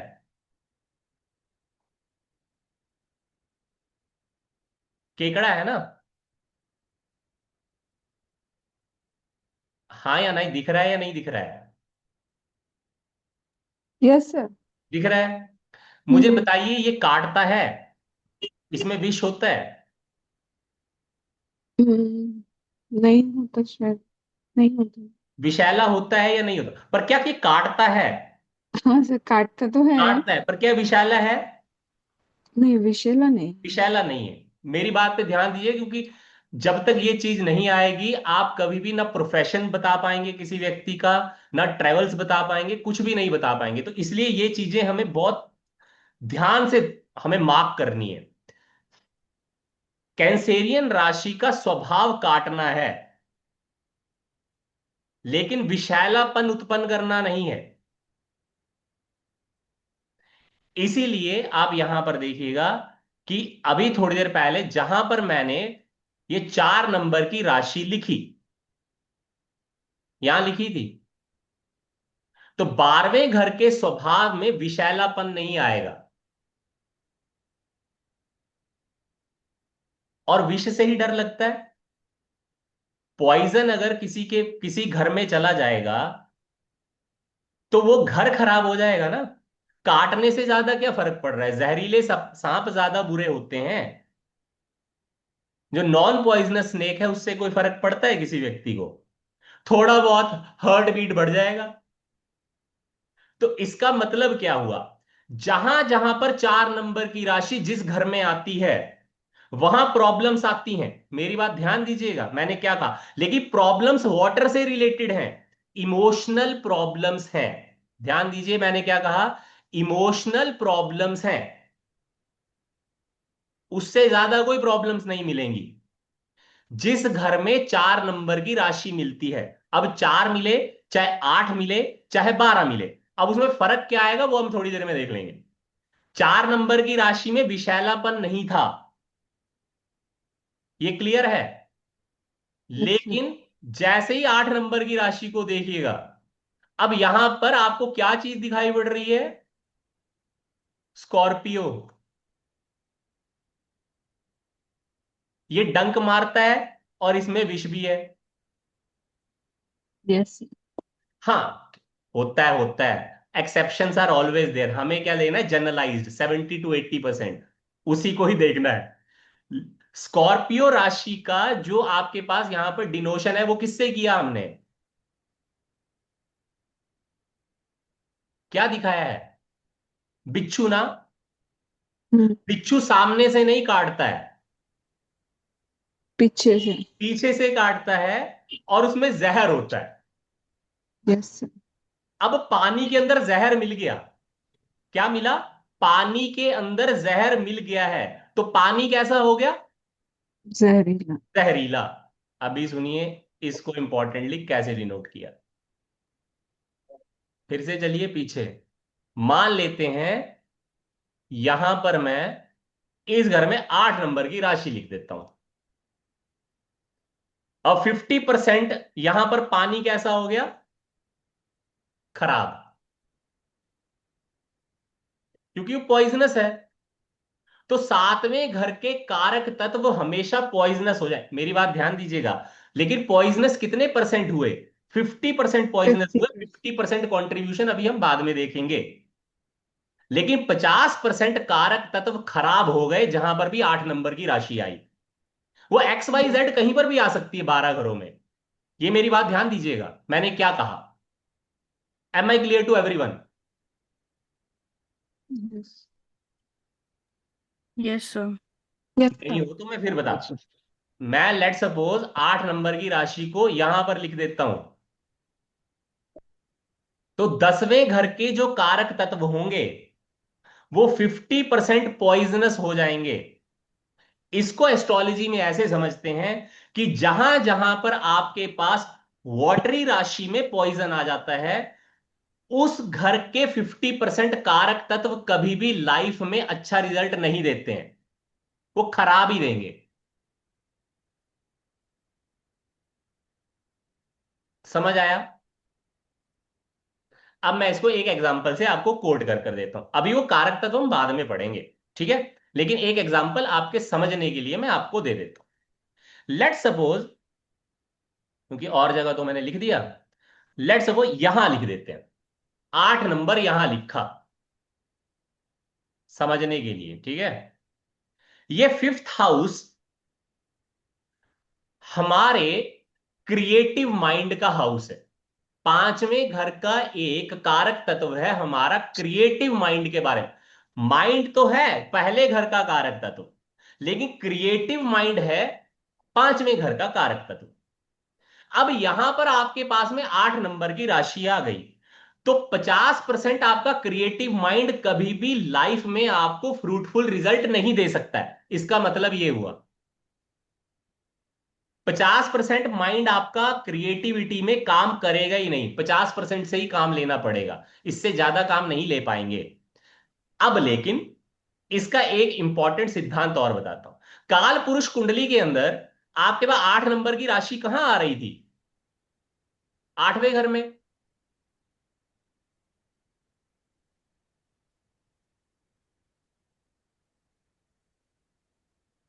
रोमा समझ लेंगे, तुम ही बताओगे सब मुझे। मैं तो तुम्हें एक एक कर कर कोट कर दूंगा सारी चीजें, फिर मैं तुमसे ही पूछूंगा सारी चीजें। नहीं तो कुछ नहीं समझ आता है, इसीलिए तो जब अकेले बैठकर आप प्रिडिक्शन लगेंगे ना करने, तो आपको एक भी चीज नहीं आ पाएगी। तो समझना जरूरी है। यहां देखिए, ये 8वें घर की काल पुरुष की राशि मैंने 5वें घर में लिखी है। अब सुनिए, 8वां घर होता है गुप्त। 8वें घर का कारक तत्व है चीजों को छुपा लेना। क्या करना? चीजों को छुपा लेना। अब देखिए, किसी व्यक्ति का क्रिएटिव माइंड है, लेट सपोज उस व्यक्ति का क्रिएटिव माइंड है, मान सकते हैं, हो सकता है कि वो बहुत अच्छा कोई ड्राइंग करता हो, आर्टिस्टिक उसमें कोई स्किल है। 8वां घर है, 8वें घर की राशि 5वें घर में आई। अगर ये व्यक्ति एक बार भी उस पर्टिकुलर जो उसको आर्ट आती है, उसने किसी के साथ वो बात किया कि मुझे ये चीज आती है, तो ध्यान रखिएगा 50% उसका क्रिएटिव माइंड वही खत्म हो जाएगा। क्योंकि 8वें राशि क्या बोलती है? चीजों को गुप्त रखिए। क्योंकि काल पुरुष कुंडली के अंदर 8 नंबर की राशि कौन से घर में आई? 8वें घर में आई ना। 8वां घर है गुप्त रखना। अगर वो व्यक्ति उस चीज को गुप्त रखेगा, तो जो 50% लॉस होने वाला था, वो 50% लॉस नहीं होगा। एम आई क्लियर कि नहीं? मैं इसको फिर एक और एग्जांपल से आपको बताने की कोशिश करूंगा, अदरवाइज किसी और राशि से डिनोट करेंगे फिर, अगर ये चीज समझ नहीं आई हो। तो मतलब अगर वो ये नहीं बताएगा कि मैं क्रिएटिव हूँ, तो हाँ, उसे जो लॉस होना है वो नहीं होगा। नहीं होगा। अच्छा, कि बट काल लेकिन पुरुष सिर्फ वो अगर कुंडली। कुछ कुछ अगर करता है क्रिएटिव, तो वो तो लोगों को दिखेगा ही ना। हाँ अरे वो लोगों को दिखेगा, उसने थोड़ी बोला ना। हम क्या बात अच्छा। करते हैं? अच्छा, मतलब अपने मुंह से अपनी तारीफ अपने नहीं मुंह से करनी अपनी है। प्रशंसा नहीं करेगा। क्योंकि अच्छा। 8वें घर की राशि काल पुरुष कुंडली में 8वें घर में आती है, हाँ। और ओके। 8वां घर है चीजों को छुपाने का। अच्छा, तो सर ये अच्छा चलो, सारे एक हाउस एक पे अप्लाई होगा? है, सारे हाउसेस में सेम रूल सारे अप्लाई हाउसेज होगा? में। अभी ट्राई करके देख लीजिए। ठीक है। मैं लेट सपोज इसी 8 नंबर की राशि को यहां से उठाकर 7 नंबर के घर में लिख देता हूं। यहां लिख दिया, लिखो, यहां 7 नंबर। ये किसका घर है? रिलेशनशिप्स का। किसका है? रिलेशनशिप्स का। मान लीजिए आज की डेट में किसी का बॉयफ्रेंड है। अच्छा, यहां 8 लिखना है मुझे, सॉरी, राशि 8 लिखनी है ना, यहां 8 लिखना था।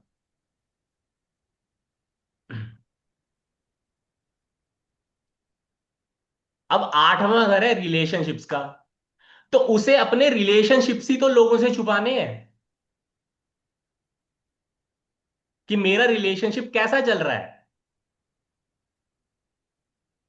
अगर उसने एक बार भी ऐसा बोला ना मेरा रिलेशनशिप अच्छा चल रहा है, बताइए, फिर मैं बताता हूं 50% कारक तत्व ऐड हो जाएंगे, नेगेटिविटी वाले, क्योंकि पॉइजन था।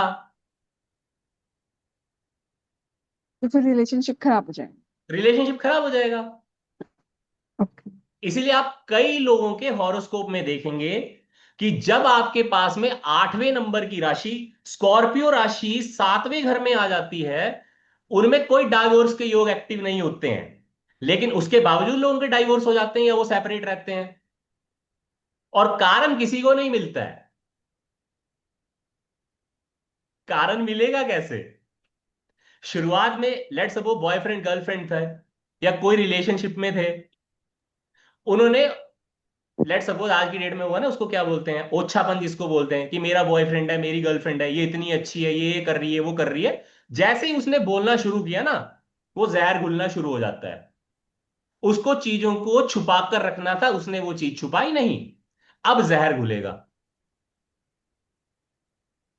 और लेट सपोज यहीं पर अगर ऐसे प्लैनेट आ जाएं इस 7वें घर में उस समय, जो कि नेचुरली मैलिफिक होते हैं, पहले से ही वो खराब प्लैनेट माने जाते हैं नेचर के अंदर, जैसे शनि हो गए, राहु हो गए, केतु हो गए, सूर्य हो गए, या मंगल हो गए,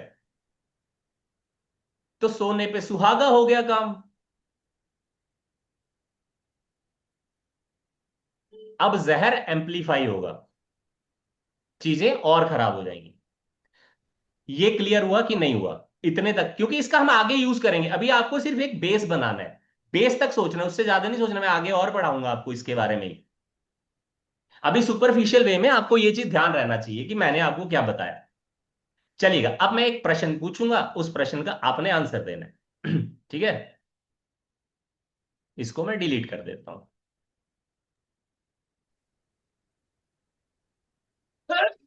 यहां से यहां काउंट करिए, यहां मैं लिख देता हूं कि यहां पर 8 नंबर की राशि आ गई। बताइए, इस व्यक्ति को 11वें घर का कारक तत्व है अपनी इच्छाएं। 11वें घर का कारक तत्व होता है अपनी इच्छाएं, तो इसको लोगों से क्या चीज छुपानी चाहिए? फिर उसको अपनी अपनी इच्छाएं। इच्छा है।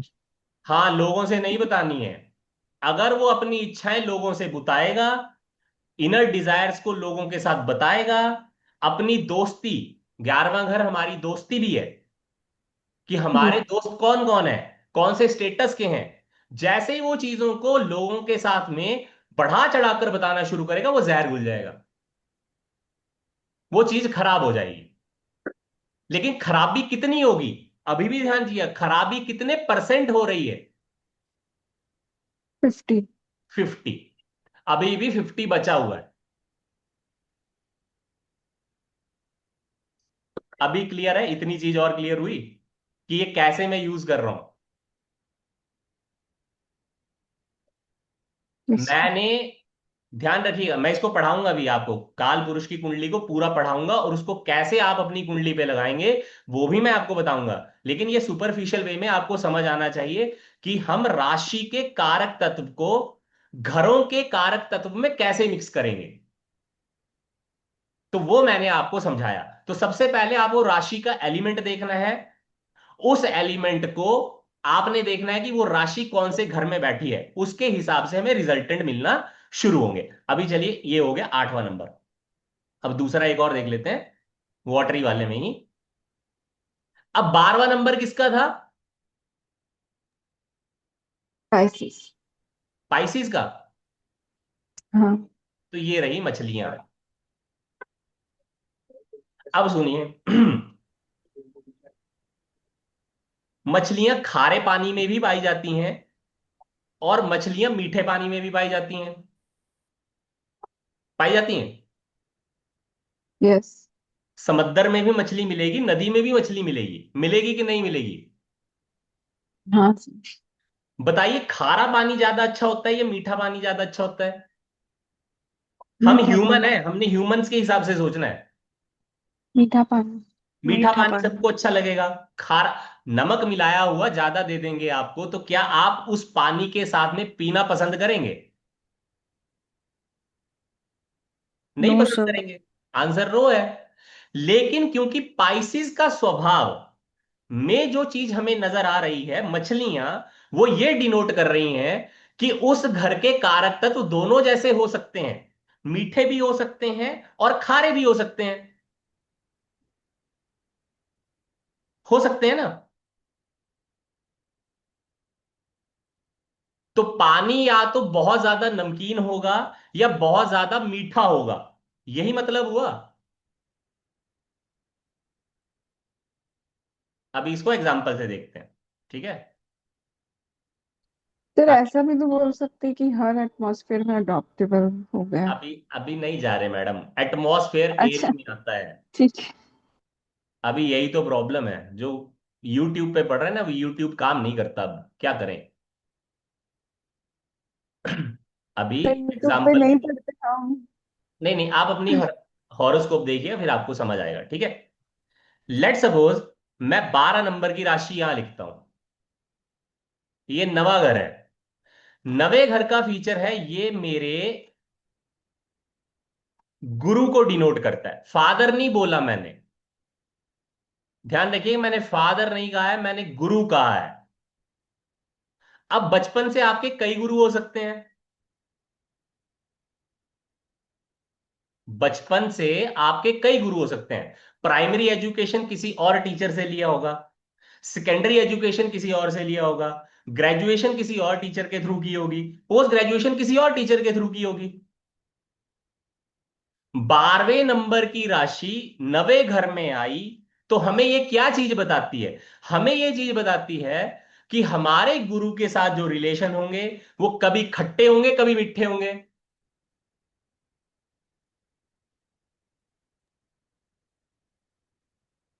मीठे होंगे।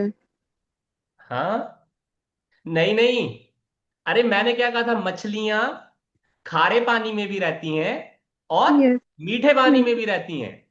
तो यस सर। आपके ऐसे गुरु के साथ रिलेशन हो सकते हैं जो बहुत ही ज्यादा कड़वा बोलता है और बहुत ही ज्यादा अच्छा भी बोलता है, लेकिन दूसरे ही समय पर। इसका ओके मतलब है सर। उस व्यक्ति का, उस गुरु का स्वभाव प्रिडिक्ट करना आपके लिए असंभव है कि वो कैसा है। Okay. Are you getting my point कि मैंने क्या कहा? Yes. Yes sir, I am getting your point. Okay, चलिए एक और एग्जांपल के थ्रू इसको समझने की कोशिश करते हैं। लेट सपोज ये 12वें नंबर की राशि मैं पहले घर में लिखता हूं। ये बड़ा इंटरेस्टिंग है, बताइए क्या होना चाहिए?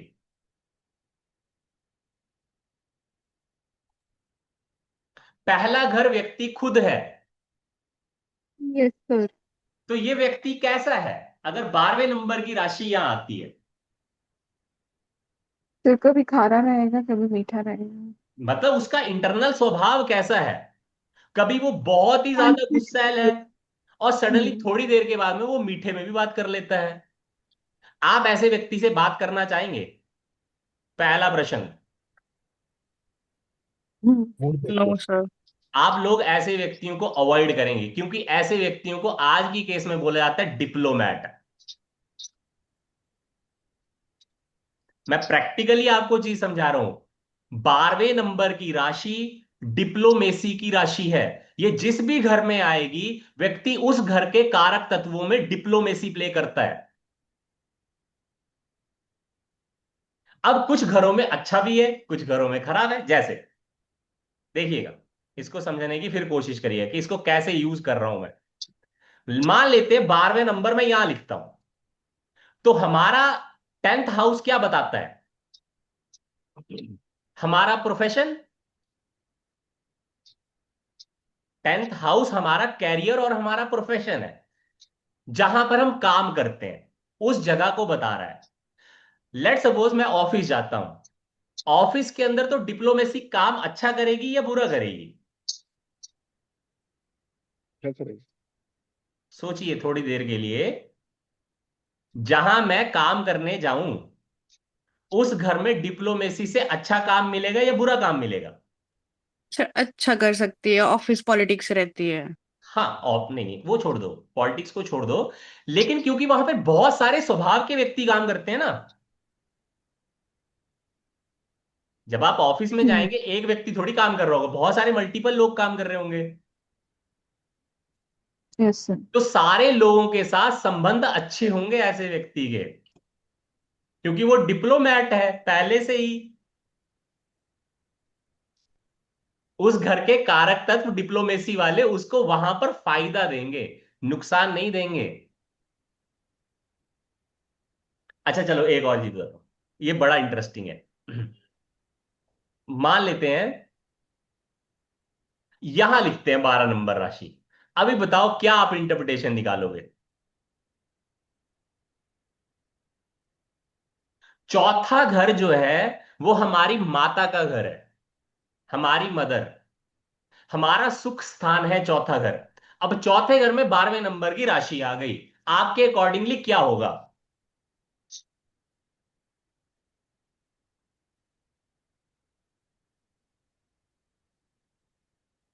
दिव्या जी बताएंगे। देखिए कोई यहां पर, मैं आपको जज नहीं कर रहा, आप सही बताएंगे गलत बताएंगे, आपने सिर्फ बताना है कि क्या हो सकता है।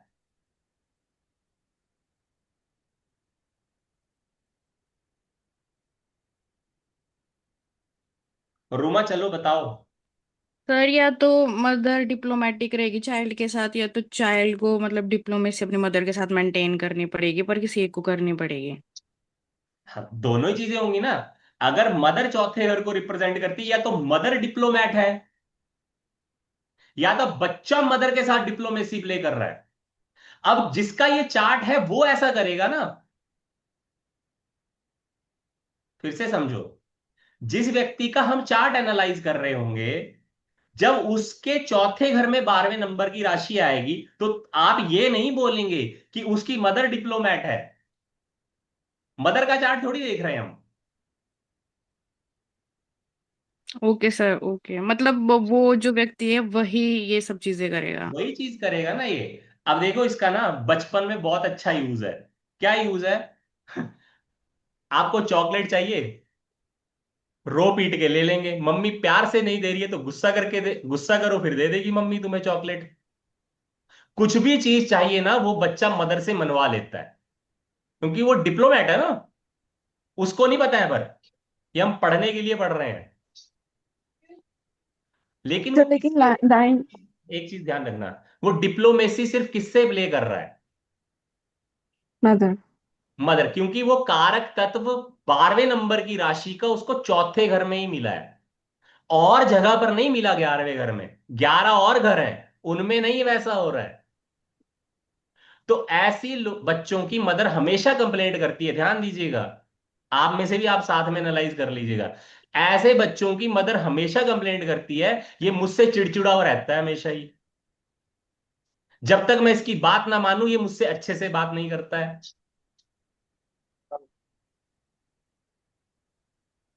आपने सर साइड लेकिन में चार्ट्स को एनालाइज करना शुरू करिएगा, फिर आपको पता लगना शुरू हो जाएगा।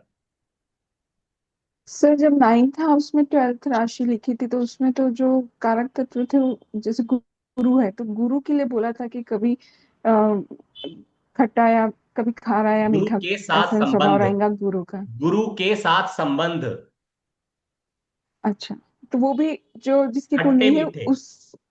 उसका स्वभाव गुरु के साथ वैसा रहे। हाँ, अच्छा। गुरु ऐसा नहीं होता ज्यादातर। वो फिफ्टी ओके। परसेंट में जो हमारे पास स्पेस बच गया है ना अभी, जहां पे हमने वो फिल नहीं किया, वो 50% अभी भी बाकी है जो हमें बताएगा कि सच में क्या होगा। अब ठीक है। लास्ट बात। हम्म काल पुरुष कुंडली में 12वें नंबर की राशि कहां है। 12वें घर में।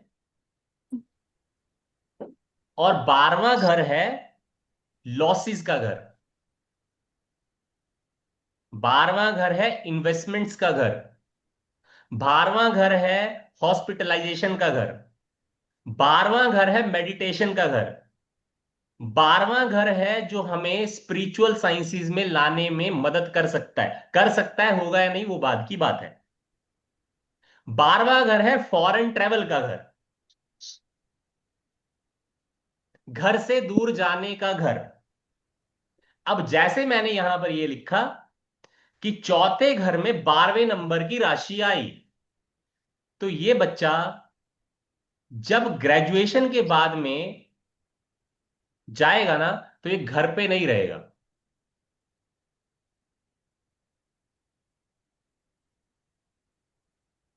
घर पे नहीं रहेगा। और अगर घर पे रहेगा, तो मैंने अभी बताया कि इसकी मदर को इस बच्चे की वजह से क्या हो जाएंगी? प्रॉब्लम्स। क्योंकि 12वां घर प्रॉब्लम है। समझे?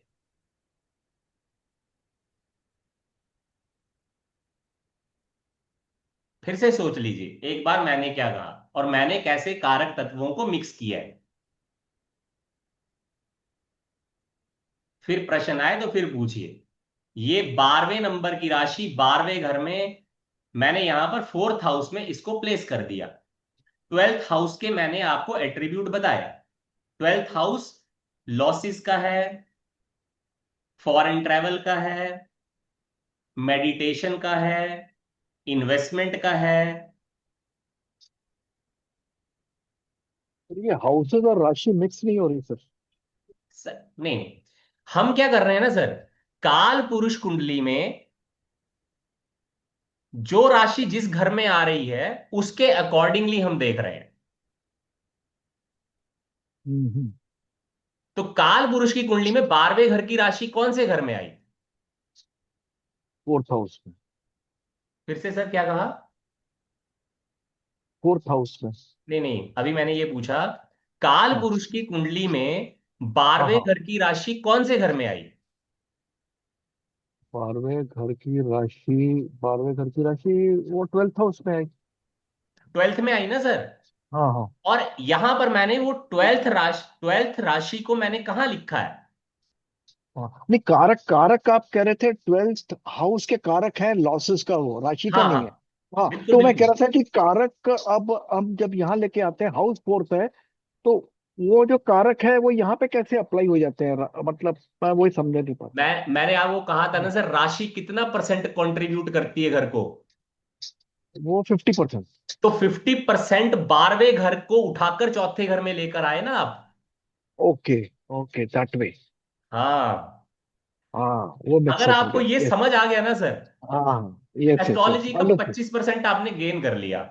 क्योंकि यस यस काल यस। पुरुष कुंडली के अंदर जो चीज हो रही है ना, हम उसको आपके प्रैक्टिकल कुंडली में देख ही नहीं रहे थोड़ा सा, थोड़ा सा झंकार दिया आपने हैं। मतलब जैसे नहीं नहीं सर, ऐसा नहीं। मैंने भी धक्के खा खा कर सीखा है। मैं भी आपको जो सिखा रहा हूं ना, मैं अप्लाई मैं बहुत समझ कम गया। करता हूँ। नहीं नहीं, अब मैं तो मैंने समझ अप्लाई गया। करना बहुत कम कर दिया है। आप भी जब मेरे एंड तक चलेंगे ना कोर्स में, ये अप्लाई नहीं कर रहे होंगे, मैं आपको हाँ कोई और हाँ। ही सूत्र बताऊंगा कि जो यस सर, एग्जैक्टली में यस। अप्लाई करना है और पिन पॉइंट रिजल्ट देगा। हाँ, नहीं लेकिन क्योंकि ये जब आना पहले आप, चाहिए। क्यों आना क्योंकि चाहिए जब आप, तो? यस, हाँ। जैसे पहले आपने बताया तो हमने भी सबने यस यस कर दिया, समझ गए। बट जब अप्लाई करने की बात आई तो मैं फिर वो हो गया कि ये कारक और राशि में कैसे मिक्सअप हो नहीं नहीं गया। सर, चलो होगा। अच्छा है, अभी आपको मैं घर के हर एक एट्रीब्यूट्स बताऊंगा, अंडरस्टूड। राशि के भी एट्रीब्यूट बताऊंगा। अभी राशियों के तो एट्रीब्यूट मैंने बताया नहीं आपको, यस। लेकिन मैंने आपको मिक्सिंग प्रॉपर बताया अभी कि कैसे करना है। और ये ध्यान देकर यही चीज चलनी है, राशि 50% ही घर के स्वभाव को कंट्रीब्यूट करती है, इससे ज्यादा नहीं करती है। ठीक और है। उसके अंदर फिर चलिए एक एग्जांपल, कंजक्शन एक लास्ट आएगा। एग्जांपल लेंगे। रूमा जी, यस। रूमा ने कहा, रूमा वाले को भी हम देख लेते, बोलेंगे मेरा नहीं देखा सर, सबका देखा। हाँ रूमा, क्या क्वेश्चन था? तो सर प्लैनेट का कंट्रीब्यूशन कितना रहेगा अगर कोई अभी प्लैनेट रहेगा नहीं तो? जाना ना वहां, यस सर। अभी नहीं जाना, मैं यहीं तक सीमित। इससे ज्यादा तो पढ़ा, फिर तो ऐसा है मैं एक ही दिन में सारा पढ़ा देता हूं, फिर कुछ नहीं आएगा। अभी यही नहीं आएगा, बाद की बात तो बाद की है, कुछ भी नहीं आएगा फिर। सर एट्थ में कर दो एक बार एक्सप्लेन कि किस तरह से काम करेगा। हाँ कहाँ है? आप ये कह रहे हो कि ये 12वें घर की राशि जो यहां पर काल पुरुष में है, इसको मैं यहां डाल दूं, ये कह रहे हो? Yes sir, yes sir. तो बताओ ना, खुद से सोचो। 12वें घर, 8वें घर के कारक तत्व हैं। क्या चीज है 8वां घर? सर डेथ, स्पिरिचुअल प्रैक्टिसेस और और सीक्रेट 12वां की रिलेशन। क्या है?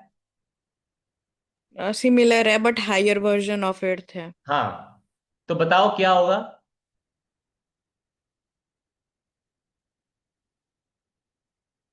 बताओ ना, अब क्या होना चाहिए? जो भी आपकी लर्निंग्स हैं या तो मतलब लेकिन सीक्रेट्स हैं कौन सी उनको लर्निंग? कौन सी लर्निंग? स्पिरिचुअल लर्निंग्स हैं हाँ, जो उनको भी आपकी स्पिरिचुअल लर्निंग्स हैं वो कैसी होंगी? सर उनको सीक्रेट रखना है मतलब नहीं, वो अलग पब्लिक। बात है। हम्म। हम 8 नंबर की राशि को नहीं देख रहे हैं, हम 12वें नंबर की राशि को देख रहे हैं। और मैंने 12वीं राशि के अंदर अभी बताया खारापन और मीठापन। 8वें घर के अंदर अकल्ट साइंस आती है, गुप्त विद्याएं आ रही है ना। लेट सपोज कोई व्यक्ति जो है वो रिसर्च में है, कोई साइंटिस्ट है, वो 8वें घर से देखे जाते हैं। लेकिन मैंने क्या कहा, जब 12वें घर की राशि के कारक तत्व 8वें घर में मिक्स होने के लिए आएंगे, तो क्या ये व्यक्ति अकल्ट साइंसेस को स्मूथली सीख जाएगा? No no sir. सर। तो क्या होगा उसकी जर्नी में? So good and bad experiences दोनों बहुत ज्यादा आएंगे। Good and bad experience. अच्छा, सो बहुत ज्यादा क्यों? 8 नंबर है इसीलिए। 8 नंबर है ना। 8 हाउस है इसमें। और मैंने आठ ओके। नंबर का स्वभाव आपको कैसे बोला था? छुपाना है। छुपाने वाली हम्म। घर के अंदर आप बोल रहे हो कि 12वें घर के लॉस को मिक्स करना है, जबकि 8वें और 12वां घर अपने आप में ही लॉसेस हैं। लेकिन राशि के कारक तत्व को 8वें घर में मिलाइए, फिर 8वें घर को देखिए। अब मैं एक चीज बताता हूं, हाँ? ये बड़ा कॉमन होता है, लेकिन ये कहां होता है? हर जगह पे अप्लाई नहीं कर सकते आप, वो भी सोच समझ के अप्लाई करना पड़ता है। जैसे हम्म। किसी व्यक्ति ने शेयर मार्केट में पैसा लगाया, ठीक है। शेयर मार्केट में उसने ऐसे स्टॉक्स के अंदर पैसा लगाया जहां पर डिविडेंड इनकम आती है। क्या आती है? डिविडेंड इनकम आती है। अब उसके 8वें घर में 12वें नंबर की राशि थी। तो ऐसे व्यक्ति को हो सकता है एक साल में बहुत ज्यादा पैसा आ जाए डिविडेंड का, और अगले साल पता लगे कुछ भी नहीं आया। उतार चढ़ाव, उतार चढ़ाव, कभी मीठा कभी खट्टा। सर, और अगर 12th हाउस में 8 नंबर की राशि है तो फिर हाँ तो, मतलब इन्वेस्टमेंट कहाँ अरे, करी वो बताना ही हाँ नहीं। तो बतानी नहीं है ना। कौन सा हाँ, मैं शेयर समझ लिया गया ये आपका बताना प्रश्न। ही आप क्या नहीं। बोलने की कोशिश कर रहे हो? आपने ये कहा कि 12वें घर में 8 नंबर की राशि आ गई, यही बोला हम्म। ना? हाँ हाँ। तो अब आपको क्या करना चाहिए जिस व्यक्ति के साथ ऐसा हो? अपनी सो फिर इन्वेस्टमेंट के बारे में किसी को बताना ही नहीं है। मतलब किसी कौन सा शेयर खरीद रहे हो वो भी नहीं बताना है कि ये शेयर लिया या नहीं ये बताना इसमें चाहिए। अच्छा। सिंपल लॉजिक है, इसमें कुछ बहुत ओके। बड़ा नहीं है, लेकिन वो अप्लाई कहां पर करना है वो आपको आना चाहिए। अब आपने जो ये शेयर मार्केट में बात कही ना, देखिए उसमें क्या होता है, उसमें बहुत सारी चीजें देखने पड़ती हैं। वो मैं वैसे आपको समझाने के लिए बता रहा हूं। उस समय आपके 12th हाउस का कनेक्शन 5th से भी होना चाहिए और 8th से भी होना चाहिए। तो जाकर आप ऐसा बोलेंगे कि अपनी इन्वेस्टमेंट के बारे में जो आप शेयर मार्केट में कर रहे हो वो आपने किसी को नहीं बतानी है, उसको अपने तक सीमित रखिए। ओके, मतलब समझ? आगे स्टडी करके पता चलेगा कि कौन सी फील्ड का नहीं बताना है। हाँ, अभी तक वहां नहीं पहुंचे हम। ओके। अभी बहुत देर बाद पहुंचेंगे वहां। अभी तक आप सिर्फ ये मिक्सिंग करना सीख लो, ये भी आ गया, that is more than enough. अब आपका आज का सर होमवर्क फिर क्या है? हाँ, टाइम हो गया बहुत ज्यादा ना। सर एक क्वेश्चन और बस। सर हाँ, 6th हाउस के लिए थोड़ा मेरे सा साथ बता तो दीजिए, प्रॉब्लम क्या ये है नहीं कि मेरे को बताना है। पढ़ाते हुए टाइम का पता नहीं लगता है। बोलो बोलो। सर 6th हाउस के लिए क्या फिर छिपा के रखना चाहिए 6th हाउस के लिए? 6th हाउस, सिक्स्थ बोल रहे हैं? यस सर, सिक्स हाउस में अगर स्कॉर्पियो है तो। हाँ बताओ ना, ये तो बड़ा सिंपल है। छठा घर क्या बोलता है? रोग, ऋण और शत्रु। तो ये तीनों किसी को बताने नहीं है? बताकर तो देखो एक बार, तभी लगेगा ना पता। कितना जहर घुलेगा उन लोगों के साथ। ओह, आप एक बार ओके। यहां पर किसी के 8वें नंबर की राशि मिल जाए आपके पास में, अगर किसी का चार्ट हो, उसने लोन लिया हो एक बार, और उस लोन के बारे में 10 लोगों के साथ बोल रहा हो, वो लोन कभी खत्म ही नहीं होगा, जिंदगी भर खत्म नहीं होगा, वो उससे ही ग्रस्त रहेगा। अच्छा। चाहे उसके चार्ट में कितने बढ़िया प्रॉमिस आ जाएं, पर लोन तो खत्म हो नहीं रहा है। क्योंकि तुम बहुत सारे लोगों से बात किसके बारे में कर रहे हो? मेरे को लोन है, मेरे को लोन है, मेरे को लोन है, इतना लोन है। Same with the situation with the health status. मान लो आपको कोई बीमारी चल रही है, तो भी सेम चीज है, आप बीमारी के बारे में भी दूसरों से बात नहीं कर सकते हैं। आप दूसरों से बात करिए, वो बीमारी कभी खत्म ही नहीं होगी।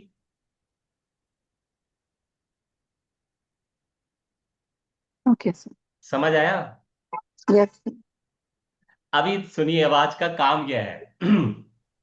एक हफ्ता है आपके पास में पूरा ना, सबके पास क्वेश्चन आंसर, मैं आप कभी भी मुझे करिए, मैं उसका आंसर करूंगा।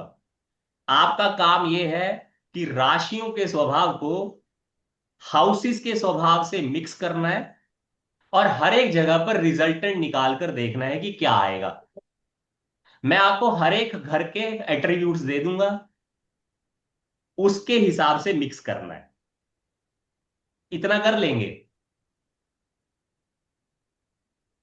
हाँ सर, आप एट्रीब्यूट्स दे देंगे ना? हाँ, मैं। एट्रीब्यूट्स दे दूंगा मैं। और फिर राशियों के स्वभाव भी आप बताएंगे ना, कौन से हैं?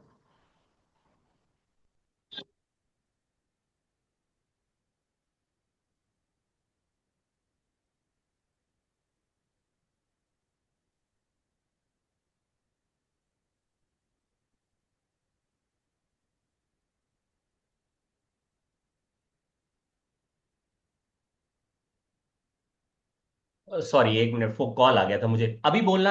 आरती मैम क्या कहा? सर राशियों के स्वभाव मतलब एयरी वाटरी, वही। वही वही मिक्स करना है, उससे ज्यादा नहीं जाना है अभी। अच्छा, ठीक है। भाई, नहीं, मुझे लगा आप जैसे एक बार अपने घरों में नहीं, घर को छोड़ देना, अपने नोन में कोई व्यक्ति हो, उनके चार्ट्स में इसको थोड़ा अप्लाई कर कर देखने की कोशिश करिए। फिर उनसे पूछने की कोशिश करिए कि क्या आप ऐसा करते हैं। आपको समझ आएगा, ठीक। बहुत बढ़िया से समझ आएगा।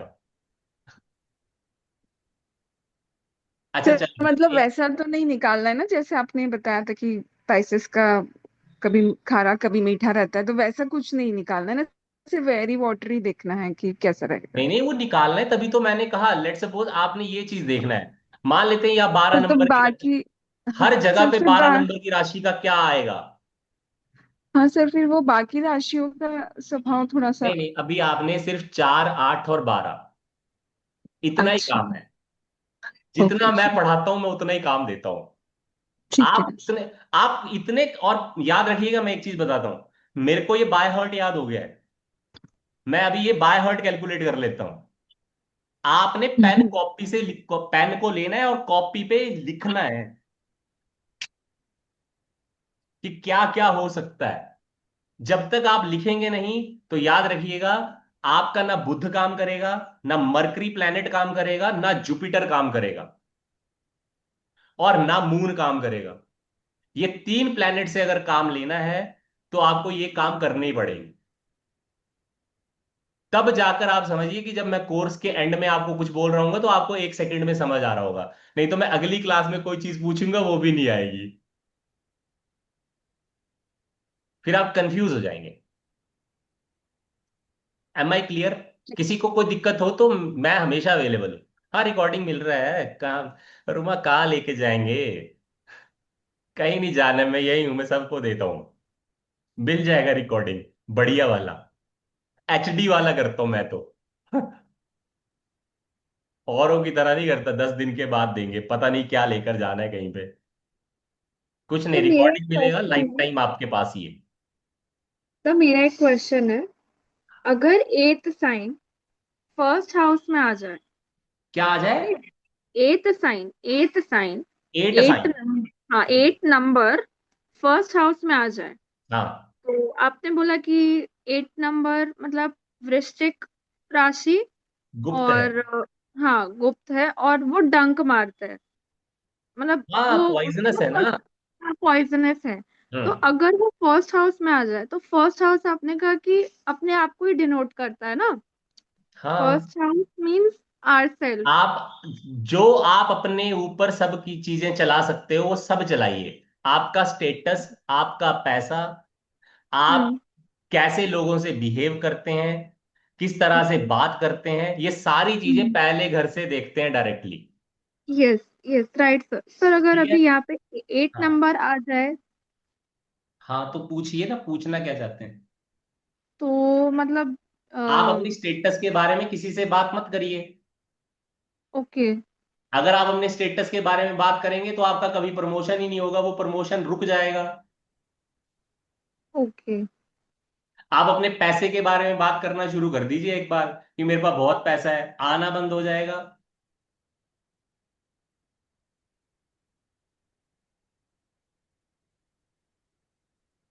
ओके। आप अपनी इम्यूनिटी के बारे में बात करना कभी। किसी व्यक्ति की 8 नंबर राशि अगर पहले घर में आए ना, और एक व्यक्ति अगर वो ऐसा बोलना शुरू कर दे, या मैं तो बहुत हेल्दी रहता हूं, फिर मुझे 1-2 महीने बाद उस व्यक्ति के बारे में बताना कि उसके साथ क्या हो रहा है।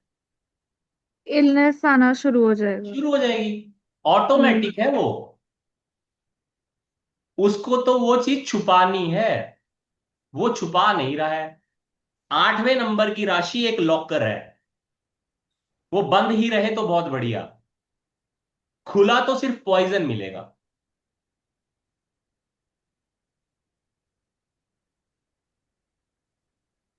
आप प्रैक्टिस करिए। आप जब ये 4-8-12 को प्रैक्टिस करेंगे ना, आपको बहुत कुछ चीजें पता लगेंगी जो आज तक आप सोचते हैं एस्ट्रोलॉजी बहुत ज्यादा कॉम्प्लेक्स है। वो कॉम्प्लेक्स इसलिए है क्योंकि उसको काल पुरुष कुंडली के घरों और राशियों के हिसाब से नहीं देखा जा रहा है। इसीलिए प्रिडिक्शन देना बहुत मुश्किल हो जाता है, हम दे ही नहीं पाते हैं। आपको मैं एक बहुत सिंपल सिद्धांत बताता हूं, बहुत सिंपल। आप किसी के भी हॉरोस्कोप में ये 5वें घर में 8 नंबर की राशि लिखता हूं मैं। आज इस व्यक्ति को एक बार पूछ के देखना कि तेरी जो सेकेंडरी एजुकेशन थी ना, जब वो ग्रेजुएशन कर रहा था, कितनी टफनेस के साथ गई है। बहुत पापड़ वेले होंगे ऐसे व्यक्ति ने। रुक रुक के एजुकेशन होता है, कई बार कॉम्प्लीमेंट्री सप्लीमेंट्रीज आती हैं, क्योंकि 8वां घर की राशि 8वें घर में जब मौजूद काल पुरुष की कुंडली में है, तो 8वें घर की राशि हमारे को प्रॉब्लम्स भी डिनोट करती है। लेकिन वो प्रॉब्लम्स कैसी हैं? Chronic problems. तो क्रॉनिक प्रॉब्लम्स उठकर कौन से घर में आई, बताइए? सीधे 5वें घर में ना। इसीलिए उस व्यक्ति की सेकेंडरी एजुकेशन और ग्रेजुएशन अच्छा नहीं जाता है, उसको बहुत प्रॉब्लम आती है उस एजुकेशन में। एंट्रेंसेस क्लियर नहीं हो पाते हैं कई बार तो। एंट्रेंसेस क्लियर करने में ही प्रॉब्लम आती है, एक एक दो दो बार, तीन तीन बार जब वो एग्जाम देता है, तब जाकर वो एग्जाम क्लियर होता है, ऐसे वो क्लियर नहीं होता है। ये मैंने आपको एक सिद्धांत बताया, आप ये 4-8-12 का प्रैक्टिस करिए। धीरे धीरे कर कर आपको अगली क्लासेस में काफी ज्यादा चीजें क्लियर होंगी। फिर तो आप बहुत जल्दी जल्दी पकड़ेंगे आगे की चीज। पर इसको एक बार प्रैक्टिस करिए, और कॉपी पेन लेकर ही प्रैक्टिस करना है। अदरवाइज फिर कोर्स का कोई फायदा नहीं है। तभी फायदा है अगर आप ये चीज करें। अगले हफ्ते की फीस भी तभी दीजिएगा अगर आप ये प्रैक्टिस कर लें। नहीं करें तो मत दीजिएगा, फिर अगले अगले स्टेप में आना ही मत। I request everyone, second class में मत आइए अगर आप ये प्रैक्टिस करेंगे नहीं, क्योंकि आपका पैसा भी वेस्ट है, मेरा पढ़ाना भी वेस्ट है, फिर कोई फायदा नहीं होगा। तो आज के लिए इतना ही। क्षमा प्रार्थी हूं किसी को मेरी बात दुख जाए। पढ़ाते पढ़ाते छोटा भी हो सकता हूं, आपसे बड़ा भी हो सकता हूं। कभी भी कोई बात दुख जाए तो ऐसा सोचना कि अभी मैं एज एन टीचर बैठा था, तो मैंने आपको कुछ चीजें बोल दी आपके भले के लिए, क्योंकि एज एन मैं अभी टीचर, तो मैंने आपको कुछ बोल दिया। और खासकर अशोक सर, अगर आपको मेरी कोई बात कभी बुरी लग जाए क्योंकि आप बड़े हैं, तो इग्नोर कर दीजिएगा एज एन अपना बच्चा समझ के। हाँ सर। ठीक है sir, thank you very much, आज के लिए इतना ही। प्रैक्टिस जरूर करें, और फिर मेरी बात ध्यान रखिएगा, अगले हफ्ते की फीस तभी दीजिएगा जब ये हफ्ते का काम कंप्लीट हो। मुझे कोई दिक्कत नहीं है, मैं 2 हफ्ते बाद भी क्लास ले सकता हूं, लेकिन पढ़ाने का तरीका मेरा यही है। और मैंने पहले भी कहा था, मैं टाइम कभी बताता नहीं हूं कितने घंटे की क्लास है। अब अभी भी देख लीजिए कितने घंटे हो चुके हैं। सर एक रिक्वेस्ट थी। हाँ जी सर। अ, रिक्वेस्ट ये नहीं सर, आज्ञा वीकली करिए। ये वीकली वीकली पेमेंट से, मगर मंथली का आप कर लें तो दैट विल बी बेटर, हाँ सर, बिकॉज अच्छा सर, मैं बताता हूँ। हाँ ये देखिए, ये रहता है व्हाट हाँ। Why I do this thing, कि आप इसको वीकली ही करें। ओके। देखिए क्या है, ये जो जूम का सब्सक्रिप्शन है ना सर, अगर आप ऑनलाइन भी जाएंगे, मैं इस कोर्स से कोई पैसा नहीं कमाता। आपको लगता होगा मैं पता नहीं कितने पैसे कमाऊंगा इस कोर्स से, मैं 1 रुपया हार्डली अर्न नहीं करूंगा। ये मेरा खुद का जेस्चर है, इस कोर्स को मैं हर 2 साल में 3 साल में कराता हूं जानबूझ के। वाई, क्योंकि मेरा जुपिटर राहु के साथ है, इसलिए मुझे ये करना पड़ता है। दूसरी बात यह है कि जूम की सब्सक्रिप्शन ऑलमोस्ट 1400 रुपए महीने की पड़ती है, लेकिन जो उसमें डाटा स्टोरेज है वो सिर्फ 5 GB का मिलता है। कितने जीबी का मिल रहा है? 5 GB का हाँ। स्टोरेज स्पेस है। अभी सोच लीजिए कि ऑलमोस्ट 1 GB का स्पेस खत्म हो गया,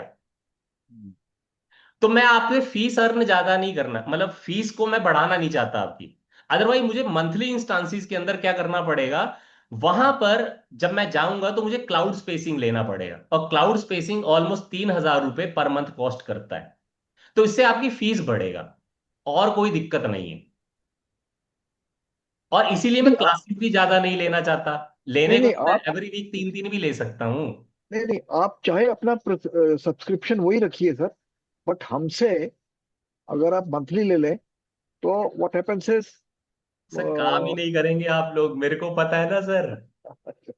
ये बहुत सोच समझ के मैंने बताया है। आप अगले हफ्ते एक बार काम करके आइए ना, फिर देखते हैं श्योर कि सर। क्या हो सकता है। अंडरस्टूड। हाँ, अंडरस्टूड। एक बार ट्राई करिए। बच्चा समझ के कर लीजिए, टीचर समझ के कर लीजिए, कैसे भी कर लीजिए, पर करिए, करेक्ट। क्योंकि आप जब इस ज्ञान को लेने के लिए आए हैं ना, तो ना मैं आपको ये ज्ञान दे रहा हूं, ना आप ये ज्ञान ले रहे हैं। ये डिवाइन आपको चाहता है कि मेरे थ्रू मिल जाए, और डिवाइन ही ये चाहता है कि मैं आपके थ्रू सीखूं। अंडरस्टूड। मेरी भी कुछ चीजें आपके थ्रू क्लियर होंगी, आपके प्रश्न से मैं ज्यादा बेटर बनूंगा। तो ये एक्सचेंज ऑफ एनर्जी है, पैसा साइड वाइज है। पैसे को मैं ज्यादा तवज्जो नहीं देता, मेरे पास और भी बहुत माध्यम है, उससे मैं पैसा कमा लेता हूं। ठीक है, तो आज के लिए इतना ही। फिर भी किसी का प्रश्न रह जाए मुझे व्हाट्सएप कर दें, मैं बता दूंगा। ठीक है, आज के लिए चल पड़ते हैं। नमस्कार। Thank you. Thank you sir. Thank you. Thank you sir. Okay.